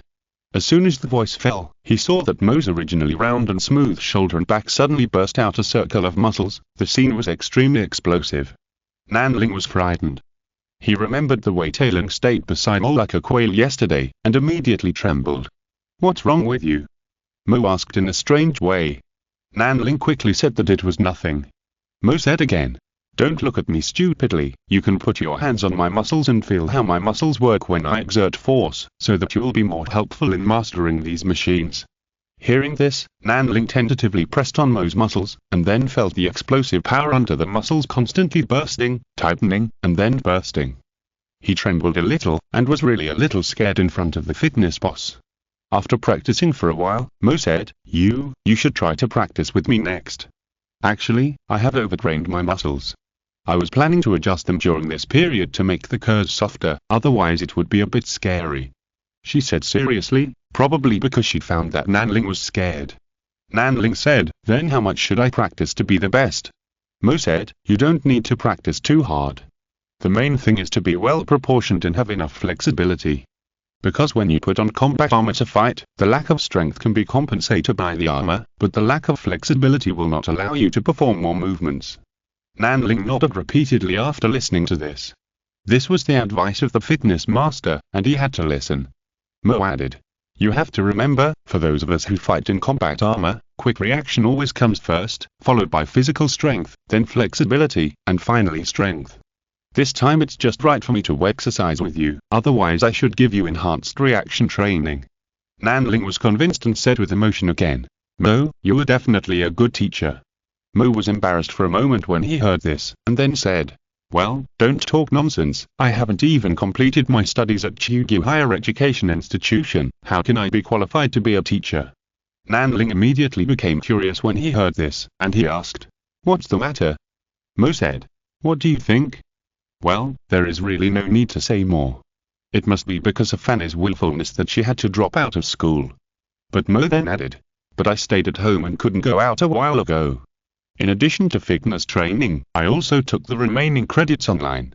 I don't know if they will issue me a degree certificate." Nanling's eyes widened slightly. He said in his heart, "Good guy." He felt that it was no wonder that Mo's knowledge seemed to be more profound this time. It turned out that she really studied further. This really makes people feel a huge pressure. She is really getting stronger every moment. His eyes were full of envy. Seeing this, Mo didn't hesitate and immediately said, "When you finish your work here, let Fanny recommend you to enroll. Anyway, the enrollment requirement is 20 years old. You're only 18 years old now, so it should be in time." Nanling felt warm in his heart and said, "In fact, there is no need. Just don't delay Boss Fanny's business." Mo smiled and said, "Don't worry, it won't delay anything. I guess Fanny can't leave Chuxing for a while.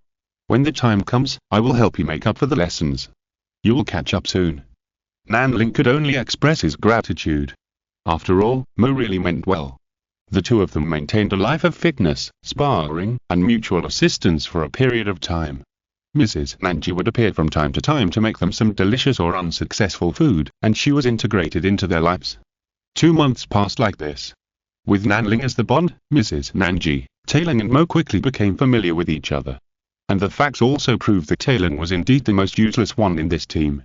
The other 3 people in this team are all-rounders, and only Tailing exists as a hacker, but this hacker position can be replaced by anyone. Fortunately, because the number of people in this small team is small, everyone needs to take on multiple roles and there is no need to compete with Tailing for work, so he can be regarded as keeping his precarious position. However, this time, Mrs. Nanji summoned all the team members extremely rarely. She said, "Everyone, there is something I want to tell you, that is, I feel that this space station will soon undergo a major change, and the construction period of our spacecraft will not be completed until 1 month according to the plan. This is very bad." Chapter 141 Money Ability. The 4 of them gathered at Nanling's residence, and then listened to Madame Nanji's introduction of the current situation. "First of all, this is the situation in the restricted area that I recently obtained. You can take a look." Madame Nanji showed a picture. There were towering walls surrounding it. These high walls were all made of high-strength alloys, forming a completely enclosed space. And inside the high-wall building, there were countless nether locusts. These nether locusts obviously felt wrong. They looked thicker and stronger, and they seemed to have many different alienated forms, which made people feel scalp tingling. Nanling asked, "Is it that Feng Su hasn't given up yet?" Madame Nanji said with a serious expression, "I'm sorry, Feng Su has already lost control of this place. During this period of time, this place has been controlled by Feng Yi. The information you got at the beginning was stored in the server controlled by Feng Yi, which is equivalent to her getting these information. Now it seems that she has a lot of ideas. She actually wants to inherit her brother's career and cultivate these nether locusts." Nanling thought of the blackened Miss Feng Yi and felt that it was a little unreal. At this moment, Mo suddenly asked in a serious tone, "Did Feng Yi get what she wanted?" She didn't seem to care about Feng Yi's change. Madame Nanji said, "Soon, she has almost mastered the entire Chunyuan 06. According to reason, Feng Su should have admitted defeat long ago, but he has never been convinced." Mo pondered for a moment, then sighed. "Then there is nothing I can do. I didn't expect Miss Feng Yi to become like this." Nanling asked unexpectedly, "Mo, you don't seem surprised by this." Mo said, "What's so surprising about this? The descendants of the Feng family, the Ge family or other upper families, if they don't want to become useless people who eat and wait for death after adulthood, they will always go on this path. That is Fan and I, she is fed up with this kind of thing so she wants to escape." Nanling was deeply touched after hearing this. It seems that it is really not easy for Fan and I to maintain her innocence until now. According to Fan and I's temperament, she might choose to be bad, but her talent does not allow it, so she became a special case of the Ge family. Everything around her wants to dye her black, but she refuses all this and is beautiful alone. So she became the target of public criticism, and many people disliked her. Madame Nanji said, "Let's not talk about the affairs of these noble ladies and young masters. Don't you have any idea about the situation we are facing now?" Nanling asked, "Are you saying that these Hades locusts will get out of control again?" Madame Nanji said, "No, I mean that with Feng Yi's relentless pressure, Feng Su has reached his limit. I have seen Feng Su and have evaluated his psychology. He is a man with a strong gambling nature and will do anything to achieve his goals. Many of the black existences in Chunyuan 06 were forces cultivated by him, and he has never been convinced by Feng Yi as his sister. His mental state is not very stable. He can still remain stable when he is in power or has an advantage, but when he is about to lose everything, I'm afraid he can do anything." Madame Nanji made a psychological profile of Feng Su, which was very convincing. Mo thought quietly for a moment, then said, "Let's talk about your preparations first. I know you must have made some preparations." Madame Nanji had never told Mo all her plans, and Nanling would naturally not reveal them casually, and Mo had never even asked about this. This is the way to get along. When the time comes, there is no need to ask many questions, and you can get the answers naturally. Madame Nanji switched the projection screen in front of her and said, "This is the Purple Iris, a medium-sized family ship. Of course, now with our participation in the transformation, many necessary functions have been added. Family ships are another unique type of ship in this era. They are private starships specially developed for some small nobles or wealthy people. Its performance is relatively average, almost at the level of a small warship, and ordinary looters dare not touch it. Of course, if you encounter many looters, that's another story." Mo groaned and said, "Purple Iris? Blood for family?" Mrs. Nanji looked at Mo in surprise, and said unexpectedly, "I didn't expect that there would be people who knew the language of Purple Iris." Mo laughed and said, "Of course, many people like me like to give purple irises to their parents. You should know why, right?" Mrs. Nanji laughed and shook her head, then she said, "This is the spaceship we chose. The only problem now is that it will take another 40 days to complete." Nanling said, "So we have to rush the work." Mrs. Nanji said, "There is no way to rush the work even if we have to. It is the production of a starship. We can secretly add or subtract some things in the middle, but we cannot blatantly control its production process. Also, we originally planned to find an opportunity to slowly transport the supplies up after the production was almost done, but now time is running out, the situation is not stable, and there are too many variables." Mo listened calmly, with fragments of light in front of his eyes, obviously browsing some information. Seeing this, Madame Nanji had a testy tone. "Now that you understand the situation, do you have any good ideas?" Nanling did not hesitate at all. He asked frankly, It sounds like the dating organization did not provide you with much help. Madame Nanji supported her chin with one hand and said lazily, "Because this is my private job, I can only do limited things within a limited scope. So don't bully Talon. He stayed to help voluntarily for my sake." Mo looked at Talon and nodded slightly. "So that's how it is." I thought. Talon's face was pulled long. He felt that this violent muscular woman would definitely not say anything good. But Mo stopped talking and said, "Okay, it's done." "What's done?" Talon and Nanling were both a little confused. Mrs. Nanji's face suddenly became strange, and she said, "Just now, all the owners of the Purple Iris were changed. Did you do it?" Mo nodded calmly and said, "I just studied the various industries of the shipyard owner and found that he is actually facing cash flow problems because of the depression of Chunyuan 06. So I talked to him and agreed to pay 70% of the purchase cost of the ship first, and the remaining 30% will be settled when the ship is delivered. Well, theoretically, this ship belongs to us. Now you can do whatever you want." Nanling looked at Mo in surprise. Mo pulled the corner of his mouth and showed a slight smile and said, "Some money will be wasted if it is not used. It is a good opportunity to spend it all." Nanling immediately realized after hearing it. So it was the shopping quota at the time. "I didn't expect that this space station would still recognize this quota." Mo said, "I originally wanted to refuse to recognize it, but who asked Fanny's father to come once? But this quota is actually meaningless to us. The remaining 20 million is just right to buy this purple iris, which can be regarded as making the best use of it." Mrs. Nanji's expression, which had always been calm and elegant, also froze for a moment. It was the first time that she felt that she was suppressed. Originally, she had always been the one leading this plan, but she never thought that Mo came and only did one thing, and then took away the initiative lightly. Because now the ship belongs to Mo in the legal process. What a hateful golden money offensive. Chapter 142 Final Preparation. The most magical thing is that Nanling was clearly playing a small transparent role, but he became the nominal captain of the Purple Iris. Well, mainly because he was the captain so that the two women who were sometimes tit for tat and sometimes family would have no objection. After they discussed it, they went directly to the dock. The dock where the Purple Iris was built was located near the airport, which was not far from here. They came to a place near the alloy wall of the space station near the airport, where there was an inconspicuous entrance.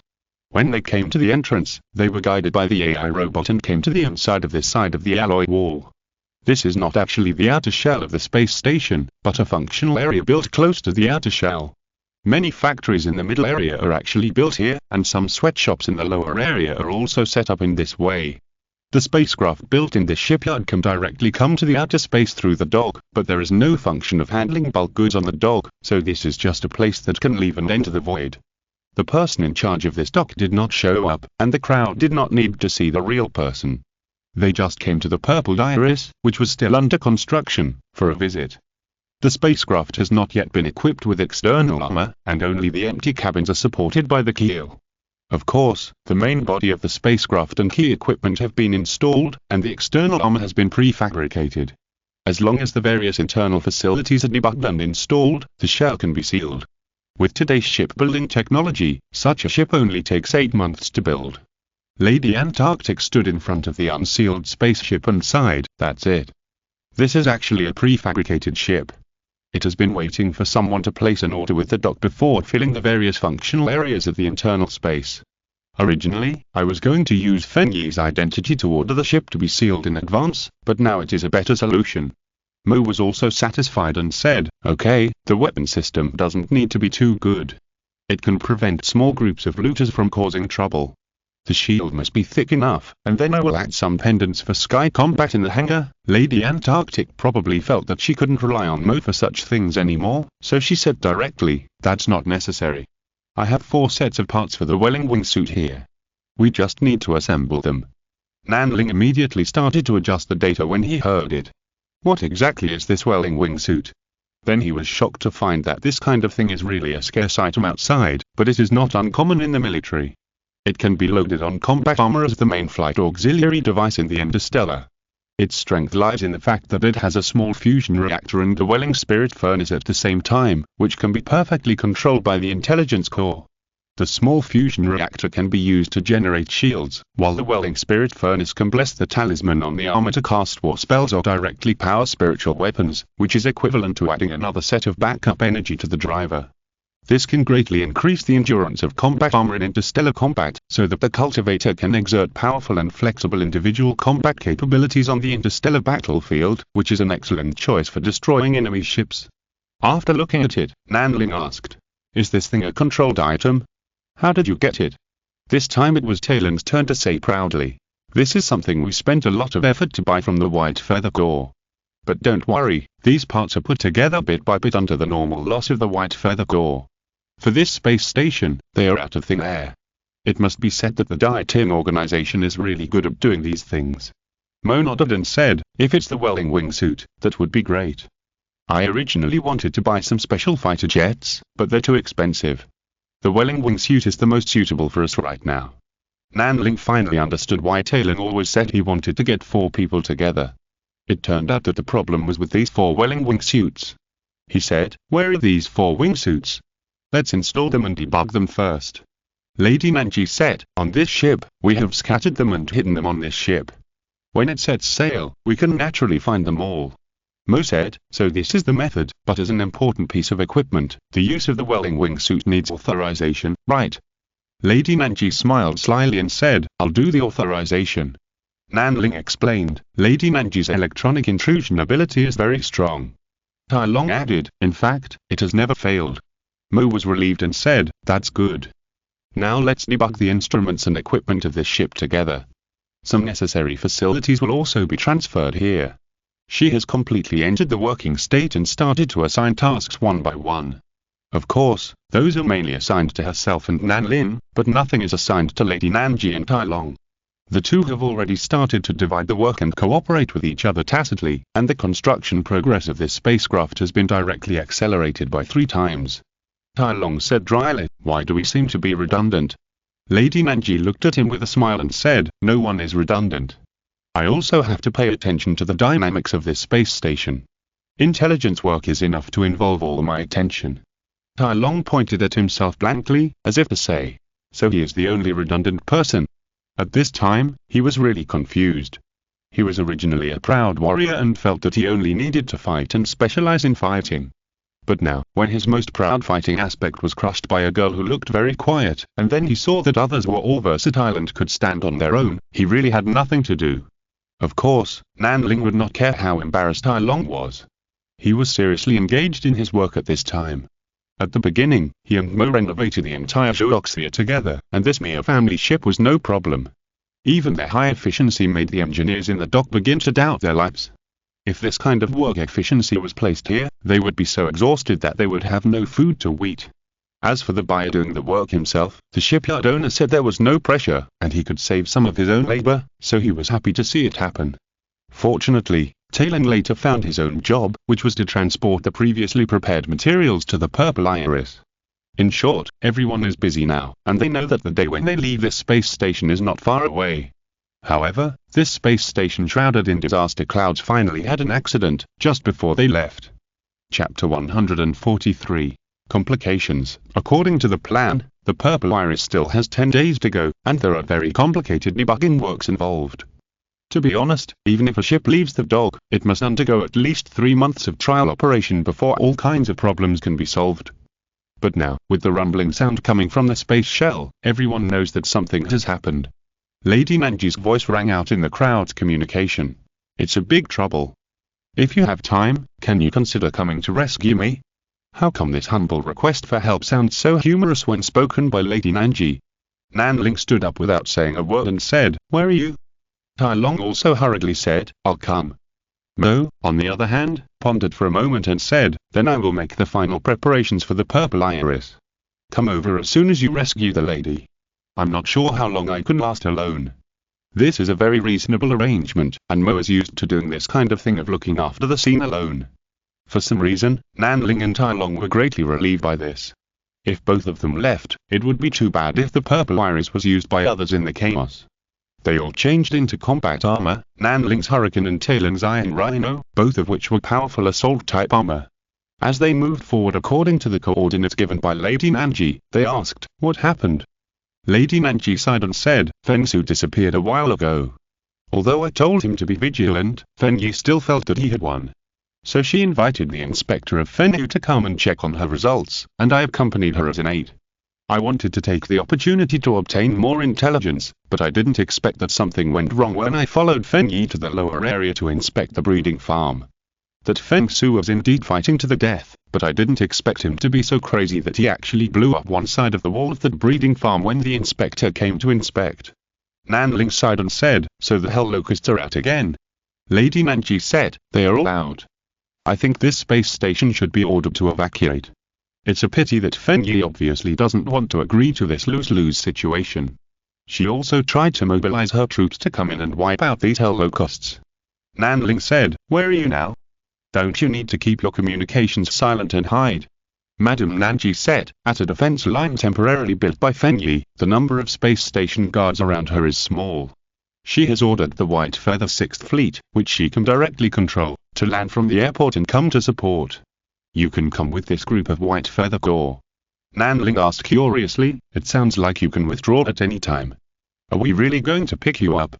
After such a long time, Nanling still couldn't figure out Madame Nanji's strength. She has never revealed her strength, and in Nanling's perception, she is obviously just an ordinary person, but she has all kinds of mysterious abilities that make her seem at ease in any situation. So Nanling never doubted whether Madame Nanji could escape from the siege of the insect swarm alone, unless she had other purposes. Madame Nanji smiled in surprise and said, "You are really perceptive. In fact, I asked you to come here because I wanted to do Feng Yi this girl one last favor. After all, I watched her grow up. I have been her tutor since she was 14 years old." Nanling was also stunned when he heard this. Feng Yi should be about 30 years old this year, which means that not long after Madame Nanji came to Chenyuan 06, she became Feng Yi's tutor. No wonder she could become Feng Yi's trusted staff so easily, there was such a fate in it. Nanling was still puzzled. "But what can I do in the past?" Madame Nanji sighed and said, "I may need you to do something dangerous, I hope you don't blame me." Nanling was stunned, feeling a little uneasy. What is this for him to do? But he was not in the mood to care about these things for the time being. He and Talon ran out of the dock and just met up with the White Feather Corps who came to support at the airport. Just like the previous mission, they had been assigned a new identity when they arrived. Miss Feng Yi's external guest. Feng Yi obviously didn't have time to care about Nanling and the others at this time. She didn't take Nanling too seriously from the beginning, which was different from Fan. However, in the White Feather Corps, Nanling saw someone who had met him once. It was the rough man who tried to torture him when Feng Yi rescued him when he returned from the deserted planet. They are the guest officials that the young lady temporarily recruited. "Come with me, I hope you can really be of use. By the way, I am Captain Singer of the 6th Fleet of the White Feather Corps. You can come to me if you have any questions, but I hope that all the issues you are considering at this time are related to the young lady's affairs." Nanling nodded and responded. It seems that this Singer has completely forgotten his existence, but it is also good, so as to save a lot of nonsense. Perhaps because of the repulsion between muscular men, Talon seemed to be very unimpressed with this Singer and had no intention of talking to him throughout the whole process. Nanling and the others also quickly joined the advancing team. This is a special operations team composed of 300 people, all of whom are elite space soldiers in the 6th Fleet of the White Feather Corps. They are all good at space combat, but it is a pity that now they have to fight in the space station, and I don't know if they will be restrained. Nanling couldn't stand watching them rushing directly to the lower level area, so he reminded them. "Captain Sin, I have a question." Sin seemed very irritable. He stopped and looked at Nanling and said, "I warned you, it's best not to talk about things that are not related to the present." Nanling was not angry. He said confidently and calmly, "I just want to ask if you have heavy firepower configuration." At the same time, his retina was constantly searching for the information transmitted by Lady Nanji from the front line. He was very sure what Feng Yi lacked now. Singh said, "What if there is none? My soldiers are all elite. Even without heavy firepower, they can advance quickly. Indeed, the Hades locusts are not so terrible for humans of this era, especially the elite soldiers." Nanling said, "That's true, but if you guys go there alone, it will just add a few more guards to Miss Feng Yi's side. But if you bring enough supplies to Miss Feng Yi, she can do many other things." Singer was stunned for a moment, because he felt that what he said was so damn reasonable that he couldn't think of any rebuttal. Then he said, "But the lady asked me to go there as soon as possible." Nanling said immediately, "You can say that there is a material warehouse of the garrison troops on the route of advance. Ask if there is a shortage of supplies there." Singer was stunned for a moment and said, "But that is not on the route of advance. We have to take a detour for 2 minutes." Tai Long couldn't stand it anymore, and he said, "Is your brain made of muscles? Just ask. If Miss Fenyi really needs it, what's wrong with us taking a detour for 2 minutes?" It's strange to say that Singer was very weak in front of Nanlin, but he was instantly provoked when he heard Tai Long's words. He said angrily, "I have wasted 2 minutes because of you. It's better that you were right." As he said that, he contacted Fenyi. Nanling looked at Tai Long with a helpless look. Tai Long immediately understood and made a zipper-like motion on his mouth, indicating that he would not say anything more. Nanling sighed secretly, and then quickly thought about the situation below. This lower-level area seemed to be in a complete disaster. Chapter 144 Give everyone a chance. Singer's White Feather Corps still took a long detour to the garrison's warehouse to collect supplies. Not only supplies, they also drove out 3 heavy combat vehicles, 2 troop carriers, and a material transport vehicle. The heavy combat vehicle only requires 3 people to drive. It is a multifaceted firepower war machine with extremely thick armor, and it can even serve as a command vehicle for small-scale ground combat. Singer couldn't help but smile with satisfaction when he saw this scene. With these heavy combat vehicles participating in the battle, he felt that he could rush to support faster than originally planned. And for Nanling, who made this very constructive suggestion, Singer also gave due respect. He knew that this was a smart man. "Sir, do you think we should get on the road?" At this time, Nanling was Fenyi's guest official, and he also received Singer's respect. Nanling said, "Of course, hurry up." Singer nodded quickly, and then invited Nanling to ride in a heavy combat vehicle with him. Although this heavy combat vehicle can be opened by 3 people, the internal space is actually not small, and it is very spacious to load 10 people. Talon naturally joined in. Singer rolled his eyes in disdain, but said nothing. It was normal for muscular men to repel each other, but it was fatal for them to be attracted to each other. This heavy combat vehicle looked flat and floated in the air when it was moving, just like a small starship. With the vehicle, they could travel faster in this inner space, but the sense of security it brought was different. Not long after, they came to the entrance of the lower area, where there was a garrison separating the checkpoint. Nanling's expression changed slightly when he saw this, and then he said, "Take away all the garrison troops here. Although there are only 20 people here, there is actually a heavy combat vehicle, which is a good supplement." Sid asked doubtfully, "If we withdraw here, what if the scum in the lower area runs upstairs?" Nanling said, "You can ask for instructions, I'm just making a suggestion." At this time, Tai Long sent him a private message and asked, "What's the benefit of doing this? The chaotic middle area will put more pressure on Miss Mo, right? Because this is inside the space station, the full information network is covered, so if they don't turn on the communication shield, what happens on everyone's side is actually interconnected. Nanling and Tai Long are important action forces here, and Lady Nanji and Mo are actually paying attention." And Tai Long's questions were naturally heard by them. Nanling replied, "It is of no benefit to us, but since Madame Nanji needs us to go and do something for Miss Fenyi, then naturally the stronger the better." At this time, Singer's request had a result. He looked at Nanling with a complicated expression and said, "The lady thought this suggestion was very good. She also asked me if the master gave me advice. I said you were by my side." Nanling didn't care too much after hearing it. He was working for Madame Nanji, not for Fenyi. He said, "Okay, move faster, gather all the garrison troops you see along the way and send them to Miss Fenyi together. Although this will cause people from the lower level area to flee to the middle level area, this is not the main contradiction now.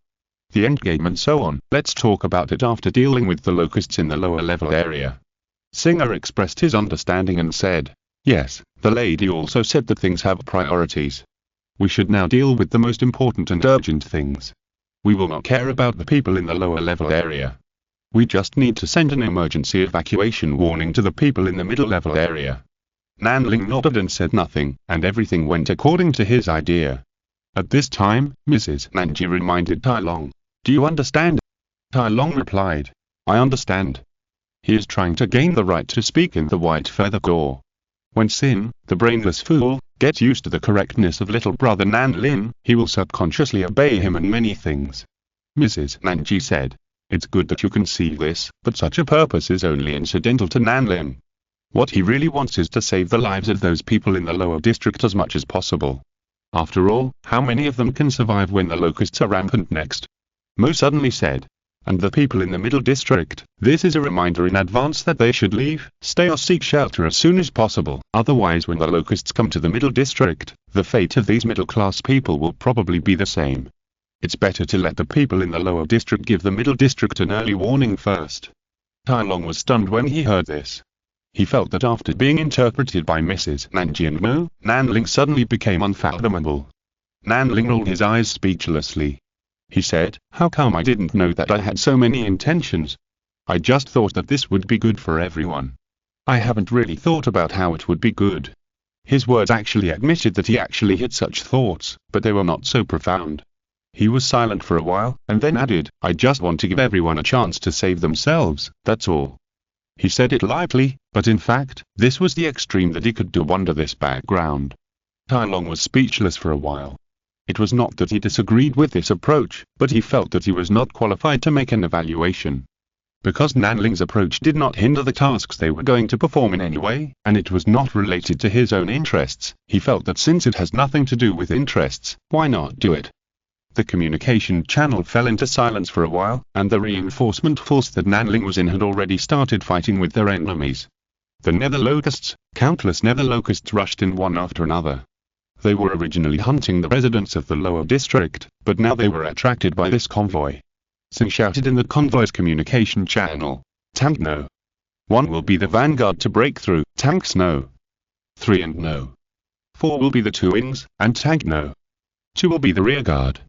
Also, the troop carrier will sandwich the supply vehicle in the middle, and everyone can fire freely." The 4 heavy tanks protected the other vehicles in the middle, and a large number of muzzle covers on the originally flat shuttle body suddenly opened, revealing the rapid-fire energy cannons inside. Although this rapid-fire energy cannon is not as good as a ship gun, it is at the same level as the energy cannons of space fighters. Even if the energy resistance of the locusts here has evolved to a higher level, that shot can still open a palm-sized hole in them. Although the locusts have strong vitality, they will not die for a while with such a big hole in their bodies. But this is a rapid-fire energy cannon. If 2 or 3 holes are opened in a row at the same time, the locusts will be dismembered. Moreover, the No. 1 tank that rushed forward was very brave, almost relying on the thick armor on the front of the car to run over it all the way. Therefore, the speed of the rush was very fast, which was much faster than the speed of the squad. It can be said that the time wasted before was all earned back at this time, and it might even be faster.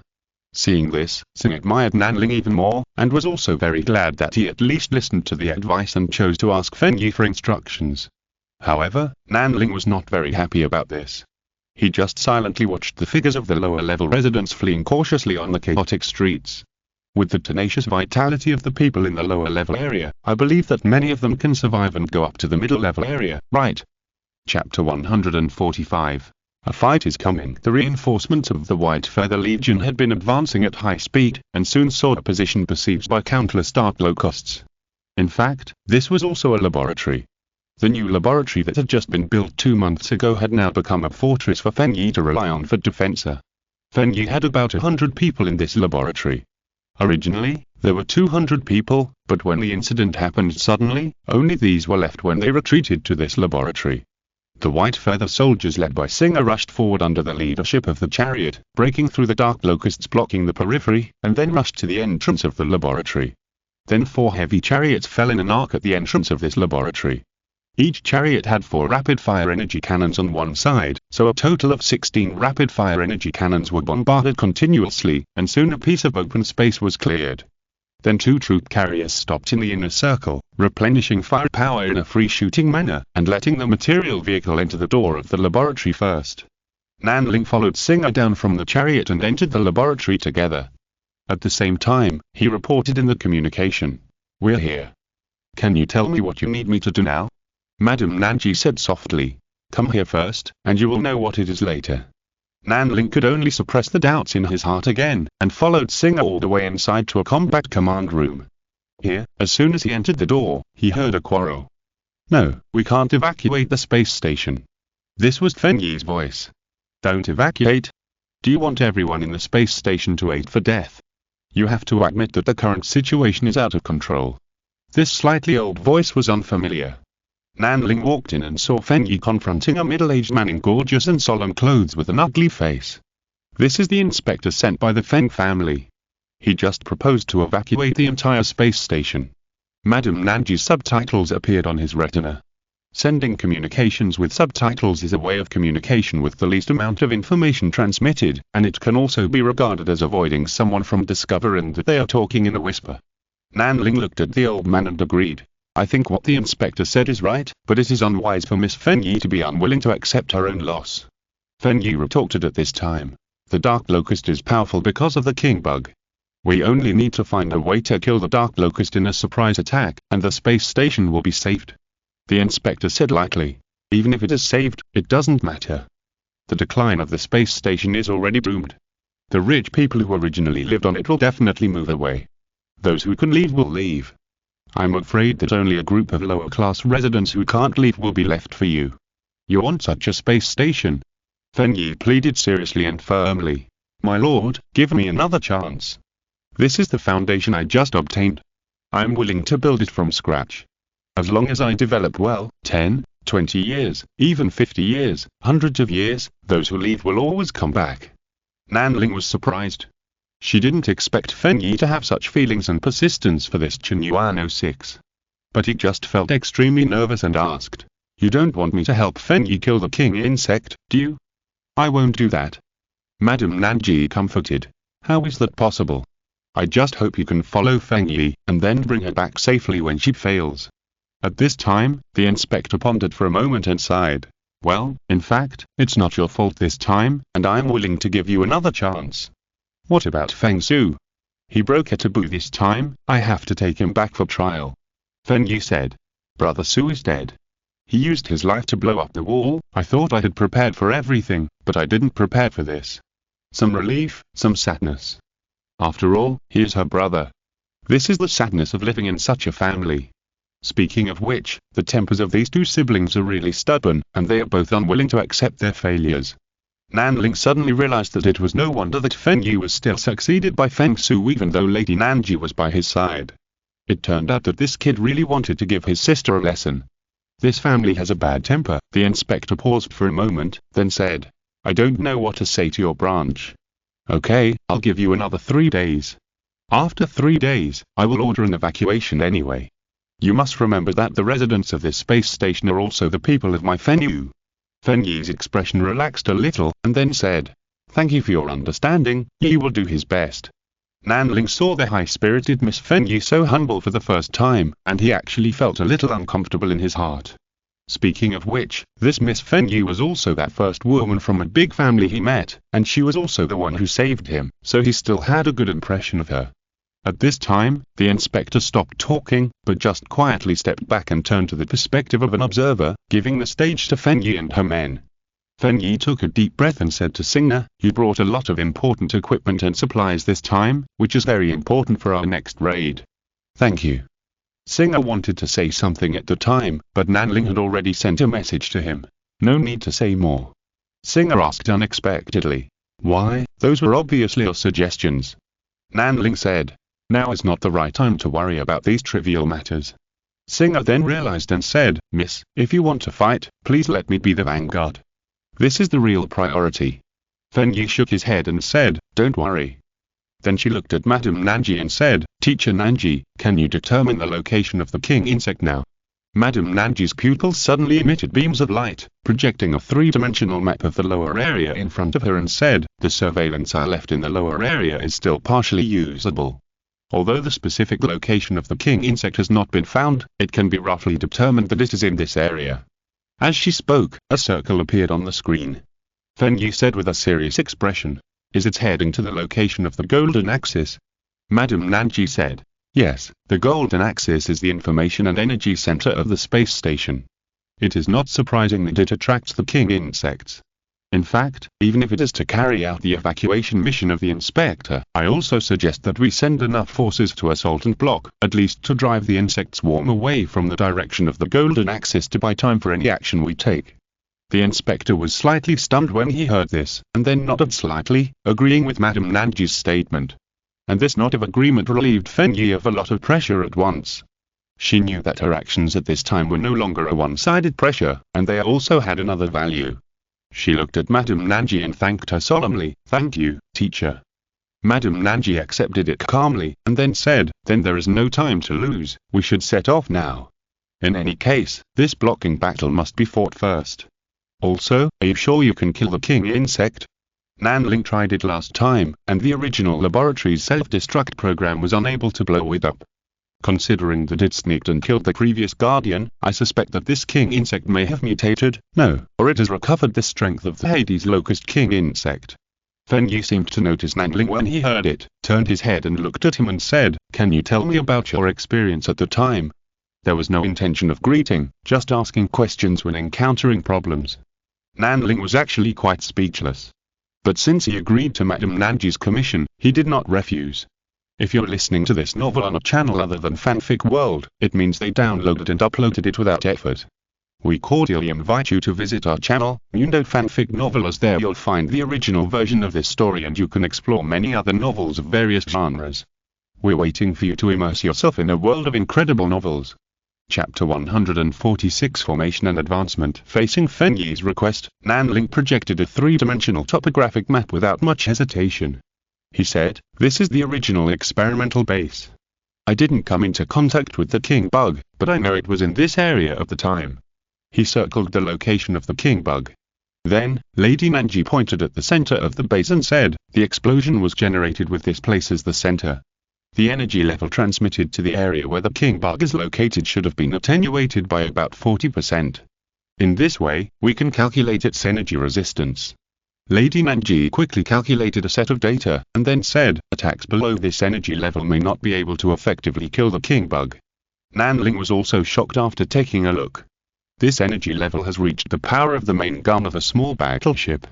If this level of attack breaks out in the space station, it can even blow a hole in the space station. Fenyi heaved a sigh of relief after hearing this and said, "I know the art of obliterating wind and slicing off, which can reach or even exceed this level. Just let me face the king bug and buy me time to cast the spell." Art of obliterating wind and slicing off is a high-level spell in the wind spell system. It can be said to be one of the signature skills of the Feng family, but it is generally mastered by the nascent soul stage. And someone like Fenyi who can barely use it not long after entering the golden core stage can actually be called a genius. The inspector was also surprised when he heard this, and then said, "Just because you can master the art of obliterating wind and slicing off at this stage, you can win a new support from the clan when you go back. Why do you have to suffer here?" Fenyi chuckled and said, "Now we have to fight anyway, so there is no need to say more, sir." The inspector just said something extra because he valued the talent, and he stopped talking after hearing this. Don't say that talents are rare. After all, the Feng family has been passed down for so long, and it has already spread throughout the Fenyu. Among so many people, there are so many geniuses. Although there are few people who can use the annihilation wind-cutting art in the Jindan stage, Fenyi is not the only one. For Fenyi, Chinyuano 6 is actually Fenyi's unique wealth. After that, everyone didn't care about anything. All the forces controlled by Fenyi gathered together, and then formed a chariot formation with the chariots brought by Simba. Everyone wore complete equipment and launched a surprise attack on the area where the king insect was active. However, they did not attack in a straight line, but drew an arc to intercept the golden axis. In fact, in a battle of this scale, foundation-building cultivators like Nanling can only be regarded as elite soldiers, and they mainly rely on heavy weapons and the firepower network built by everyone to carry out large-scale killing. At this time, the speed of the advance is enough, and Nanling only needs to shoot with other Bayou soldiers on the troop carrier. Taeling said boringly beside him, "I thought you would be treated differently by Miss Fenyi, but I didn't expect you to be the same as a small-headed soldier." This complaint was naturally heard by the other two people in the communication. Madame Nanji comforted her, "There's nothing wrong with this. It's just so that you won't be too conspicuous." Mo analyzed, "I think this may have something to do with Fanny. Fanny and Miss Fenyi can be considered good friends, but I have always been able to feel that Miss Fenyi has some vague jealousy of Fanny." Shonan rejected Miss Fenyi without hesitation and chose to stay on the Zooxia. This may have hurt her self-esteem. Nanling was surprised. "So, she deliberately ignored me?" Mo said in a cold voice. Maybe, she wanted to express the meaning of the talents that Fanny values are just so to me, Madame Nanji said helplessly. Well, Fanny is a little tempered, so this time it's my last help to her, and I also fulfill the friendship between teacher and student. Mo also said. Shonen, Miss Fanny is Fanny's friend after all. I hope you can help her at the critical moment. Nanling heard this and confirmed, I will. It's not just you who want this. Fanny also saved my life, so I should repay him. To be honest, it was just a way of repaying a favor. Originally, Fanny could have won Nanling away from Fan and I because of this life-saving favor, but she was too stingy. Nanling never got a penny for doing things for her. Although it seems mercenary to only care about money, the problem is that whether to give or not is a matter of attitude. In this way, no matter how great the favor is, there'll always be a day to repay it. In comparison, Fan and I and Mo gave too much.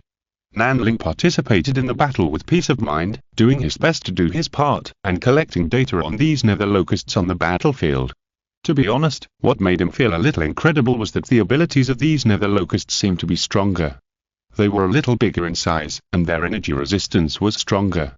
More importantly, they had a new means of attack: spitting acid.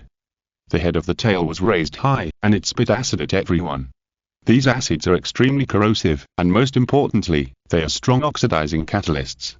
Some garrison soldiers who were accidentally hit by the acid had their armor melted on the spot, and then most of their bodies were corroded. The scene was horrifying. The skin and flesh of half of the man's body were dissolved on the spot. If it weren't for the quick action of others to cut off half of his shoulder, I'm afraid the whole person would have melted. The uniforms of the garrison troops are only light and thin armor. What about the combat armor of the Bayou Sergeant? You should know that Nanling's hurricane armor is actually a more popular combat armor among the Bayou Sergeants. Nanling saw that some Bayou Sergeants who served as infantry were stained with the acid. It was fine for a while, but after a while, the armor stained with the acid became as fragile as paper. This kind of thing is terrible, but it is not without a countermeasure. He said to Sin, who was worried about this, let the tanks stop firing and turn on the energy shield to advance. Indeed, the energy shield is the best way to resist these acids. The only downside is that the energy module of the heavy tank is not that strong, and it cannot provide fire support after the shield is turned on. If it can take both into account, then this tank will not be a ground tank in the inner space. Wouldn't it be better to be a small starship directly? However, the tank shield can resist large-scale fire attacks, so at least they are not afraid of these nether locusts drowning them with overwhelming acid. As for the acid that occasionally falls in, Nanling also immediately gave a solution. Then he waved his hand and directly released the wind cannon technique, using strong wind to roll back the sprayed acid, and some of the problems were no longer a problem. The wind cannon technique is a common war wind technique for the cultivators in the White Feather Legion. At this time, everyone followed suit and quickly suppressed the insect swarm again. With the support of the spirit furnace, this group of White Feather soldiers are not afraid of consumption at all. Judging from the performance at the nether locusts now, it is indeed a bit scary, but it is far from being out of control, right? Nanling couldn't help but feel strange. Why did the inspector say that the situation was out of control? Chapter 147 The Sentimental Miss. Even in a battlefield with so many people, Nanling still has a way to make himself a very important one. Not only is his reaction always faster than others, but the most important thing is that he thinks a lot in normal times. He has had a sense of crisis since the first time the Dark Locust went out of control. Others' sense of crisis is to run away, but his sense of crisis makes him carefully study the various characteristics of the Dark Locust. In this process, the research data brought out from the original experimental base is very critical. The experimental data not only contains the various operations of Feng Su during the control experiment, but also that various mutations or atavistic enhancement of the individual Dark Locust. Among them, it is mentioned that there is a gland in the body of the Dark Locust that secretes acid, which can secrete a large amount of gastric acid to enhance digestion. However, there is also information showing that the secretion speed of this gastric acid is too fast, and it does not seem to be simply for digesting food. Nanling has read this information and predicted the direction of the Dark Locust's atavistic evolution, so he can make the most correct response measures as soon as he sees the other party spitting acid. However, as the battle line progresses, Nanling finally understands why the inspector thinks the situation is out of control. Because of the various buildings and facilities around that are extremely corroded. These locusts are too destructive to civilization. Even the best alloys cannot survive under their acid for too long. The lower space station has been corroded and riddled with holes. It will probably not be long before they can break through the barrier of the interlayer and reach the middle and even upper areas. The most terrifying thing is actually their reproduction speed. Nanling didn't know how they did it. They actually reproduced so many individuals in a short period of time. It was as if they could grow by eating steel and energy. But even so, as they continued to advance, the pressure they encountered began to increase. The shield of the chariot was still there, but the conventional firepower was not enough to face the massive swarm of insects. Everyone could only risk destroying the space station and start to invest in other heavy firepower. In this process, they continued to advance and encountered more and more obstacles. No, if we continue like this, we can only keep driving away the swarm of insects. We can't find the location of the king insect. Nanling once again made a judgment first. He found that he was extremely sensitive on the battlefield, which seemed to be something written into his genes. To be honest, ever since he knew his life experience, he was actually quite resistant to this talent. Lady Nanji immediately conveyed his judgment to Fengyi, and after a while, a new order was issued. That is to form an assault team, with the large force establishing a defense line to contain the main force of the insect swarm, and the task of the assault team is to find the location of the king insect. Fengyi personally led the assault team, and Nanling also participated in the team. Originally, Talon wanted to come together, but on the one hand, he and Sing were of the same sex and repelled each other, and on the other hand, he felt that protecting Lady Nanji was more important. Nanling also agreed with this, so he joined the assault team led by Fengyi alone. For this reason, he finally met Fengyi again. She was still the proud young lady of the Feng family, but at this time she had completely lost her vain arrogance, only her own persistence. She looked at Nanling, and finally couldn't help but sighed and said, "You are not my subordinate, you don't have to come." Nanling shook her head and said, "You saved my life, and fulfilling your wish for you is my way of repaying you." Fengyi was stunned for a moment, and she suddenly regretted her previous deliberate alienation, because she found that Nanling was actually a very sincere person. In this day and age, who would still talk about the life-saving grace? Fengyi said, "Thank you. In fact, in my heart, the last time you rescued me and Fanny from the illusionary was already a repayment, and I even have to thank you in return." Nanling said, "Time is tight, there is no need to waste too much thought on me." He was too lazy to talk nonsense with this lady. Nanling really didn't expect that she would become sentimental when the assault mission was about to begin. As a result, Mrs. Nanji also analyzed his communication. Fengyi is actually not as strong as she appears. She always subconsciously wants to find some people or things to rely on. This is a very contradictory child. She wants to do something independent to prove herself, but she is subconsciously looking for support. Mo said. No wonder, when she was with Fanny, even though she always pretended to be stubborn, she never actually went against Fanny's wishes. Nanling was not interested in Fengyi's psychological profile. He just said in the assault team's public channel, "After determining a rough range, we will cut off all contact with the outside world, and I will turn on a jamming radio wave to make most of the locusts ignore our existence. So from now on, everyone try to move around me as the center and don't act rashly." Fengyi asked in surprise. "Interference waves?" She found that she didn't know this. Nanling said, "This is what we found when we captured the king insect. It can confuse the vision and hearing of ordinary locusts.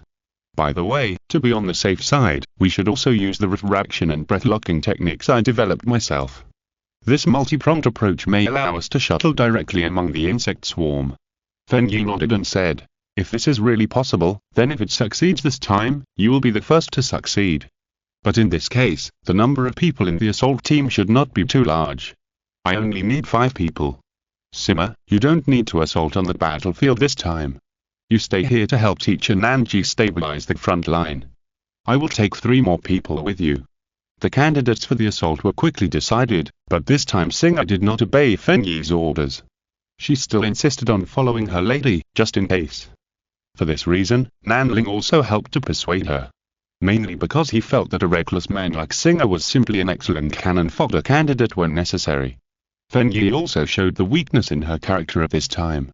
She needed a familiar person to provide her with a sense of security. So Singa was able to go with her. The 5-man team, under the cover of Nanling's refraction and lot breath, quickly broke away from the defensive position and went upstream in the insect swarm. To be honest, this was very dangerous. At least for several moments, Singa almost took action. But later he found that these insects really couldn't find them, and even subconsciously bypassed them, so he knew that Nanling's method was indeed useful. Singer secretly breathed a sigh of relief, but was still too nervous to say a word. Nanling felt the tense atmosphere, so he said, "Relax, just talk normally within the range of my breath lock, your voice won't be heard outside." Fengyi breathed a sigh of relief and said, "I never thought someone would be able to practice such a basic wind skill as the breath lock to this level." Nanling said modestly, "It's only useful in this specific situation. If we use technological means, we won't be able to hide it all." Fengyi still said, "Even so, it's amazing, especially this magnetic field that can mislead the insect swarm." Nanling said, "This is Mo's credit, I dare not take credit for it." Fengyi was stunned for a moment, then said sadly, "Yes, you are like this, and so is Mo. The people around Fan and I are always so capable, which is really enviable."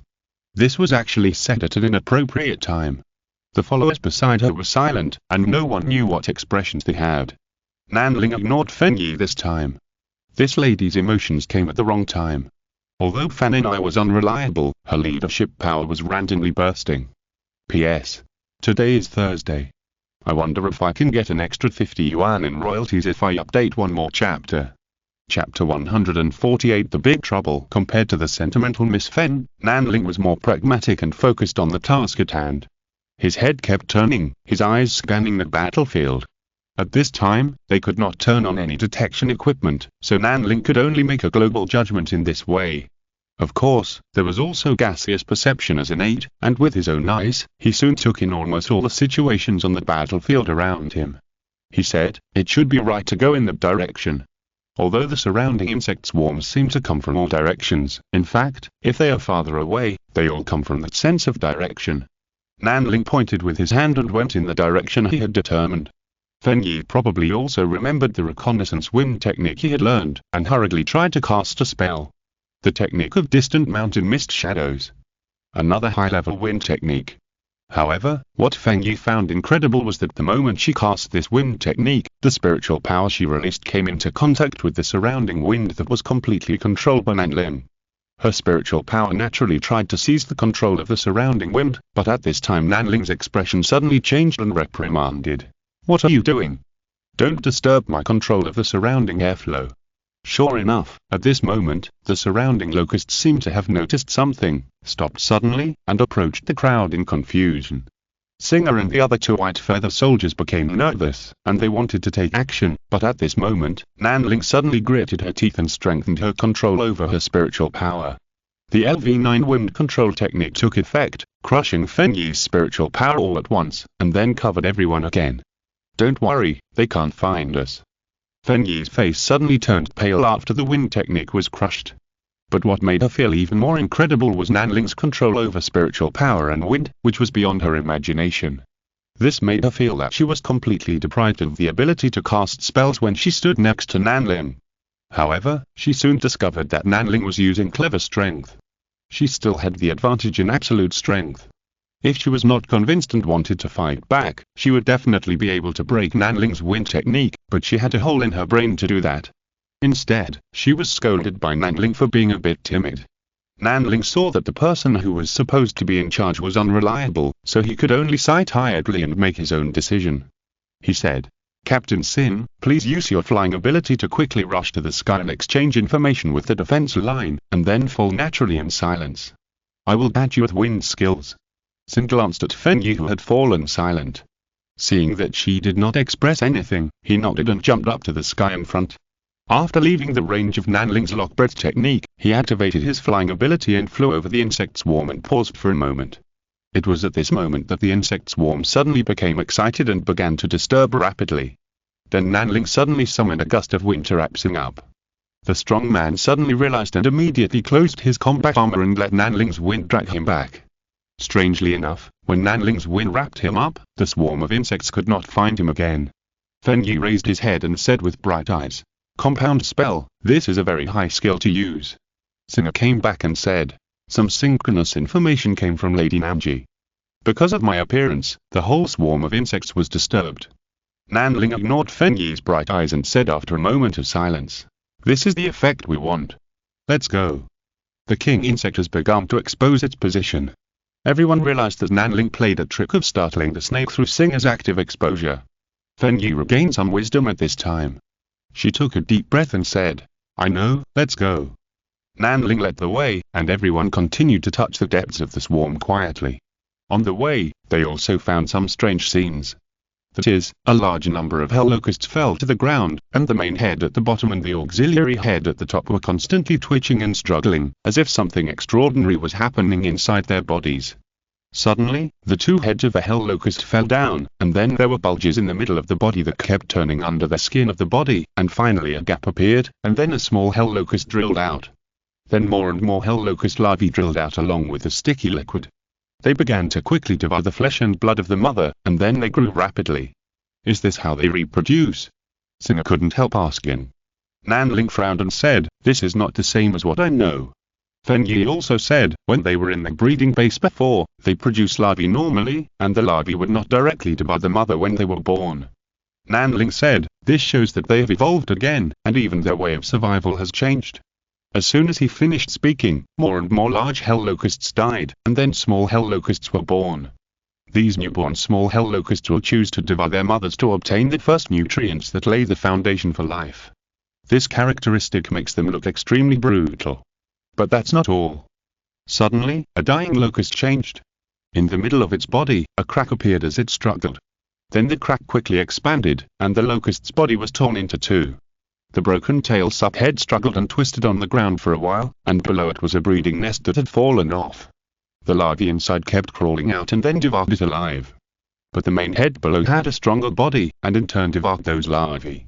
It even began to devour the corpses and larvae of the locusts next to it, causing the wounds on its body to heal quickly, and it seemed to expand again in a short period of time. All the people who witnessed this scene had cold hands and feet.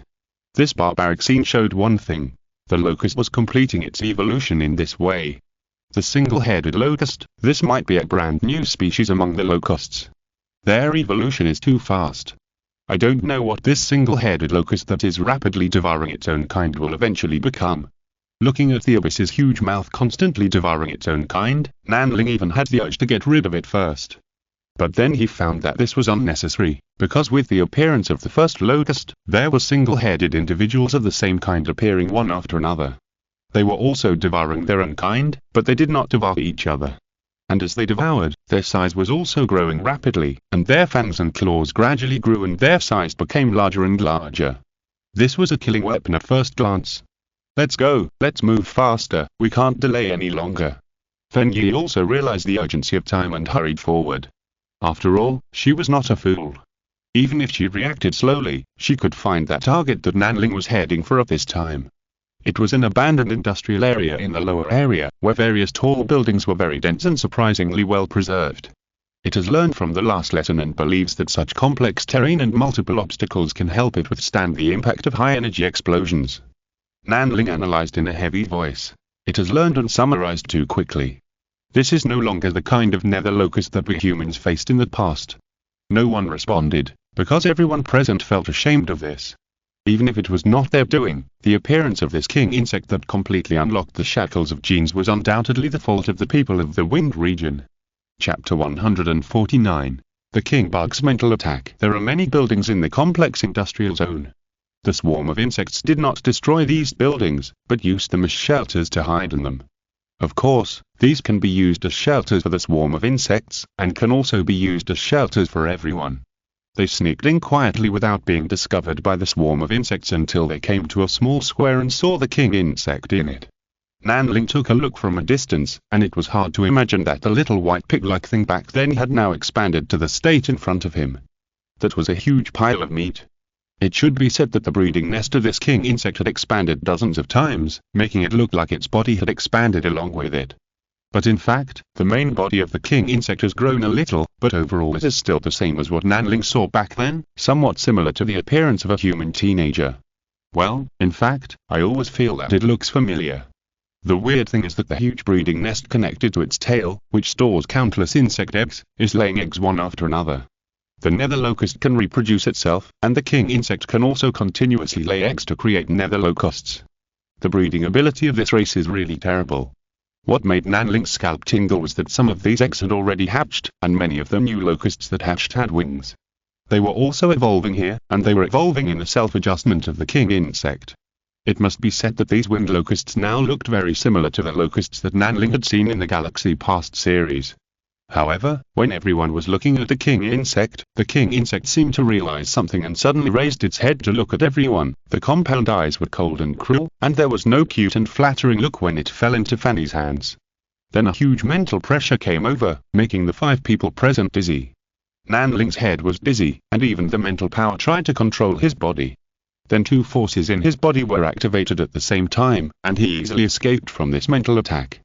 One of them was the true fire ignited in his lantern, which instantly exploded, and the strong essence instantly dissipated the mental power of the king insect. The other power that moved was surprisingly his wisdom core. The intelligence core operated autonomously, resisting the mental interference for him. Nanling finally came to his senses. Looking at the others, Fenyu was the second to recover, while the 3 people including Singer were still suppressed, holding their head in pain. The intelligence core, at this time, was actually an equipment that could help humans resist the mental attack of the Hades Locust King. Of course, Nanling did not use the intelligence core, but relied on his own powerful spirit to hold it. His refined powerful spirit steadily guarded his will, making him stand still like a reed cliff in the vast mental attack of the king. Nanling saw that Fenyu was still sober, so he immediately said, "Can you cast a spell now? We have been exposed." Indeed, there was a big movement around their hiding place, and the Hades locusts were gathering. Although the Hades locusts here were all newly hatched larvae, there were so many of them that it would be difficult to spit at them together. Fenyu shook his head with difficulty and said, "I have just entered the Jindan stage, and it is still difficult to resist the opponent's mental power. Damn, I am too naive." She finally realized how serious her mistake was. Yes, even if it was a sneak attack, it would be easy for the king insect to sneak kill a veteran Jindan cultivator. Nanling shook her head and immediately communicated with Madame Nanji and said, "We need help." Madame Nanji immediately said, "How can we help?" Nanling said, "The space station has a mind-strengthening device.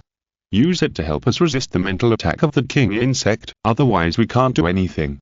He thought of a very important equipment. Madame Nanji heard this without any hesitation and immediately agreed.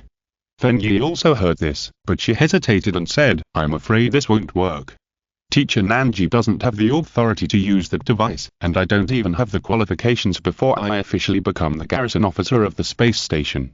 Then she suddenly realized, "Are you going to ask Teacher Nanji to ask the inspector for help?" This is really a method she has never thought of. At this time, she looked at Nanling in surprise, wondering why this person's thinking can be so sharp. Nanling shook his head helplessly and said, "Don't look at me like that. It's not certain whether that lord will agree." However, as soon as he finished speaking, the voice of the inspector rang out, "Give me 10 minutes to prepare, and you can prepare to fight to the death."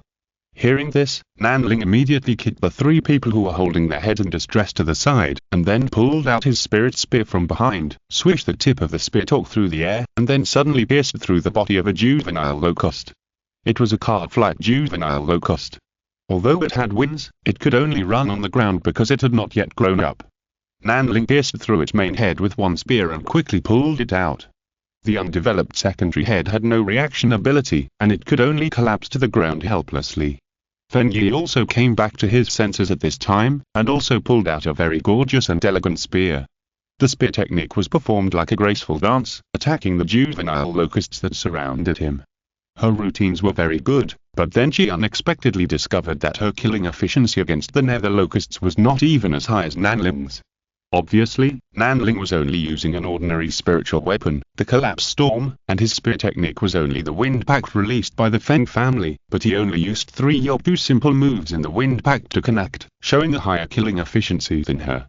Wind Pact can only be considered above average in the inheritance of the Feng family, and it is not a top-notch spear technique. But Nanling's spear technique has broken through the shackles of Wind Pact, and he disassembled the moves and routines in it at will and used them at will. The realm here is many times stronger than Fenyi's simple use of routines to fight. Because the routines in these spear techniques are matched with the use of spiritual power, such random disassembly is more likely to make the originally good spiritual power flow fragmented, thus making the attack lose its lethality. But Nanling obviously found his way to make the spiritual power flow smoothly. At this time, Fenyi felt the all-round strength from Nanling. Nanling was probably lacking only cultivation. She even felt that if Nanling was given Immortal Cultivation, then he alone would be able to achieve her goal. At this critical moment, it must be said that Nanling's overwhelming talent gave her a huge sense of security, making her want to rely on him. And Nanling was definitely someone she could rely on. He blocked half of the attack by himself, and then looked at Singer, who was barely recovering, by covering his head, and said, "Hold on, if you can't use spiritual power, just shoot from a distance. Don't tell me you didn't bring long-range weapons." Singer took a deep breath and said, "I brought it, I know what to do." He gritted his teeth and took out an energy rifle from the folding backpack behind him. Unfortunately, it was not a rapid-fire firearm, so it could only be used to snipe single targets, but could not suppress fire. Nanling was happy to see this. He said, "Watch the distance. If there are mature individuals of the Dark Locust, use long-range sniping to kill them. Don't let them get close and spit on us." Singer took the order. Yes. He had a splitting headache now. It was good enough to be able to maintain the shooting posture. How could he think about whether he forgot to consider Feng Yi's feelings? After all, Feng Yi was the one he should be loyal to. Of course, Feng Yi would not care about these at this time. Chapter 150. Hold on. Holding out for 10 minutes is not an easy task. After all, it was already difficult for them to just hold out for the first 2 minutes. Nanling was fine, and Feng Yi was fine too, but under the huge pressure, they could no longer take care of the White Feather Sergeants who were under the mental attack of the king insect. One of the White Feather Sergeants was dragged away at Feng Yi's feet, and he didn't even have time to shout. Feng Yi exclaimed, looking very angry. Nanling hurriedly shouted, "Captain, shoot at Dark Locust." Singer barely aimed, but at the moment he aimed, Dark Locusts surrounded him and bit the body of a White Feather Sergeant. Singer gritted his teeth slightly, then moved the muzzle down and fired a gunshot. The next moment, a hole appeared in the chest of the White Feather Sergeant. He did not shoot the Dark Locust that captured the White Feather Sergeant, but shot the sergeant himself. Singh covered his forehead and said, "He is hopeless. I just hope he can die in peace." Nanling nodded. There was nothing he could do about this. Fortunately, at this moment, the lazy voice of Lady Nanji sounded in the communication. "Everyone find a good shelter. I will give you a long-range support." Nanling immediately deployed the wind shield technique on his hurricane armor. Feng Yi also immediately used his defensive wind technique, Thousand-Blade Wind Wall. To be honest, this defensive wind technique is very advanced. It can not only resist damage but also have a certain counter-attack ability. It can be said to be an attack and defense in one. Boom. Boom. Boom, a series of explosions sounded around everyone. This was the long-range heavy firepower strike called by Lady Namji. To be honest, the space station environment is really not suitable for this kind of long-range attack, because there are too many buildings blocking along the way. If you want to send the attack here, you must first break through these obstacles. But now, in order to support them, they obviously can't care about that much. Anyway, this is the lower area, it doesn't matter if it is destroyed. It was sporadic at first, and slowly the bombing fell like raindrops. Nanling and Feng Yi each held up their own defenses to resist the long-range bombardment. At this time, they still had to face the sporadic appearance of the Dark Locusts. Fortunately, when the bombardment began, the King Bug's mental attack stopped. Singer and the other White Feather Sergeant finally recovered. They all raised their guns to clear the Dark Locusts surrounding Nanling and Feng Yi at this time, and finally played a role. The two held up the defense together, but in order to pursue a better defense effect, Nanling used her flowing wind talent to get closer to Feng Yi's Thousand-Blade Wind Wall little by little, making the two completely different wind skills slowly show signs of connecting together. At this moment, Feng Yi was shocked, and at the same time, the emotional side took the upper hand. At this moment, she only felt that she and Nanling were so compatible. Nanling didn't have any special feelings. After all, he knew very well that his wind shield technique could be compatible with Feng Yi's Thousand-Blade Wind Wall because flowing wind was too smooth. He liked this seemingly mediocre talent more and more. No, it might not be mediocre, but mediocre. What is the meaning of moderation? It is to act according to circumstances. The bombing was still going on, but Nanling's gaseous perception had sensed something was wrong. He said, "That King Bug is going to run away." To be honest, the most difficult thing about this King Bug is that it can really run away when it sees that things are not going well. Perhaps it was because the impression of playing imprisonment play after being caught by Fanny last time was too deep, and now it runs away at the slightest sign of trouble, highlighting the word suspicion very well. Nanling secretly cried out in his heart that he was unlucky, and felt that anything that happened to Fanny would start to be unreasonably unlucky. He felt that the reason why Chunyuan 06 fell into the current situation was definitely because of the outbreak of this metaphysical power. Throwing the responsibility to Fanny without any burden in his heart, Nanling said again, "It's too late, I'll support the defensor. Miss Fenyi, please cast the spell quickly." Fenyi quickly began to cast the spell. Well, the casting time is a bit long. While Nanling was holding up the wind shield to maintain defensor, he looked in the direction of the king insect and saw that the king insect was tracking the huge breeding nest and drilling behind a bunker. The surrounding locusts all gathered there, looking like they were going to protect the king insect's retreat. Nanling was just breathing a sigh of relief, but at this moment he suddenly noticed that the king insect suddenly raised its head and headed towards this side. He immediately reacted and knew that the most important thing at this time was not to interrupt Fenyi's spell reading. So he quickly stepped in front of Fenyi and resisted this powerful mental attack alone. At least Fenyi, who was right behind him, was not affected. Because Nanling realized one thing before, that is, the king insect's mental attack seems to be aimed at sight. Wherever its sight reaches, that is where the mental attack takes effect. When Nanling suffered this mental blow, the essence in his body naturally boiled up, becoming a natural barrier for him. But this time, even if Nanling was full of essence, he couldn't completely resist it. It was like a heavy blow to the head, and the whole person suddenly fainted. He knew immediately that the king bug was definitely not something he could touch at his current level. At this moment, he could only try his best to resist, then gritted his teeth and held on, and then took out a weapon from his folded backpack, a Gauss rifle. To be honest, he would carry a kinetic weapon with him, thanks to Miss Fanny's handmade hobby. In order to please the boss, he also made a lot of efforts. At this time, no one expected Nanling to take out such a retro firearm, and then gritted his teeth and aimed at the king bug. To be honest, his brain was already difficult to control his body at this time, and his splitting headache almost broke the connection between his body and brain. But he still had the intelligence core and the auxiliary instrument. At this moment, the auxiliary instrument replaced the nerve signals of his whole body, aggregated the information into the intelligence core, and then the intelligence core read the only thought in his brain, and controlled his body through the auxiliary instrument to complete this last step. That is, aim and shoot. There was a muffled sound, and then the bullet in the Gauss rifle shot out. The moment his bullet was fired, the mental attack on him was interrupted. What he was surprised about was that the bullet he fired suddenly stopped in front of the king bug, and circles of airicles appeared around it. Nanling realized that it was the king bug's mental power that interfered with reality, and it transferred the kinetic energy attached to the bullet to the surrounding air. What a terrifying existence! At this moment, the bullet suddenly shot back. It was even more terrifying than when Nanling fired it before.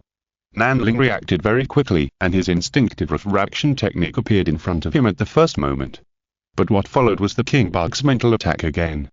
Nanling just breathed a sigh of relief, and then he was hit hard again, and the refraction technique in front of him also dissipated instantly. Fortunately, the next moment, his intelligence core mobilized the power in the spirit furnace according to the instructions he left in advance to perform the windshield technique. Bang! After a slight deflection, the bullet hit his left shoulder, causing his whole body to tremble. The bullet was shattered, and there was an obvious dent in the armor on his left shoulder. The huge impact caused his internal organs to shake violently, but fortunately it missed and did not hit his forehead directly. It was terrible. This king insect was an enemy he could not defeat. Just when he didn't know how long Fenyi would have to cast the spell and prepare, and didn't know if he could drag it out, he suddenly felt the pressure on his body lighten. Because a powerful divine thought descended. It was the inspector who obtained the divine thought amplifier in time and sent this amplified vast divine thought in advance for support.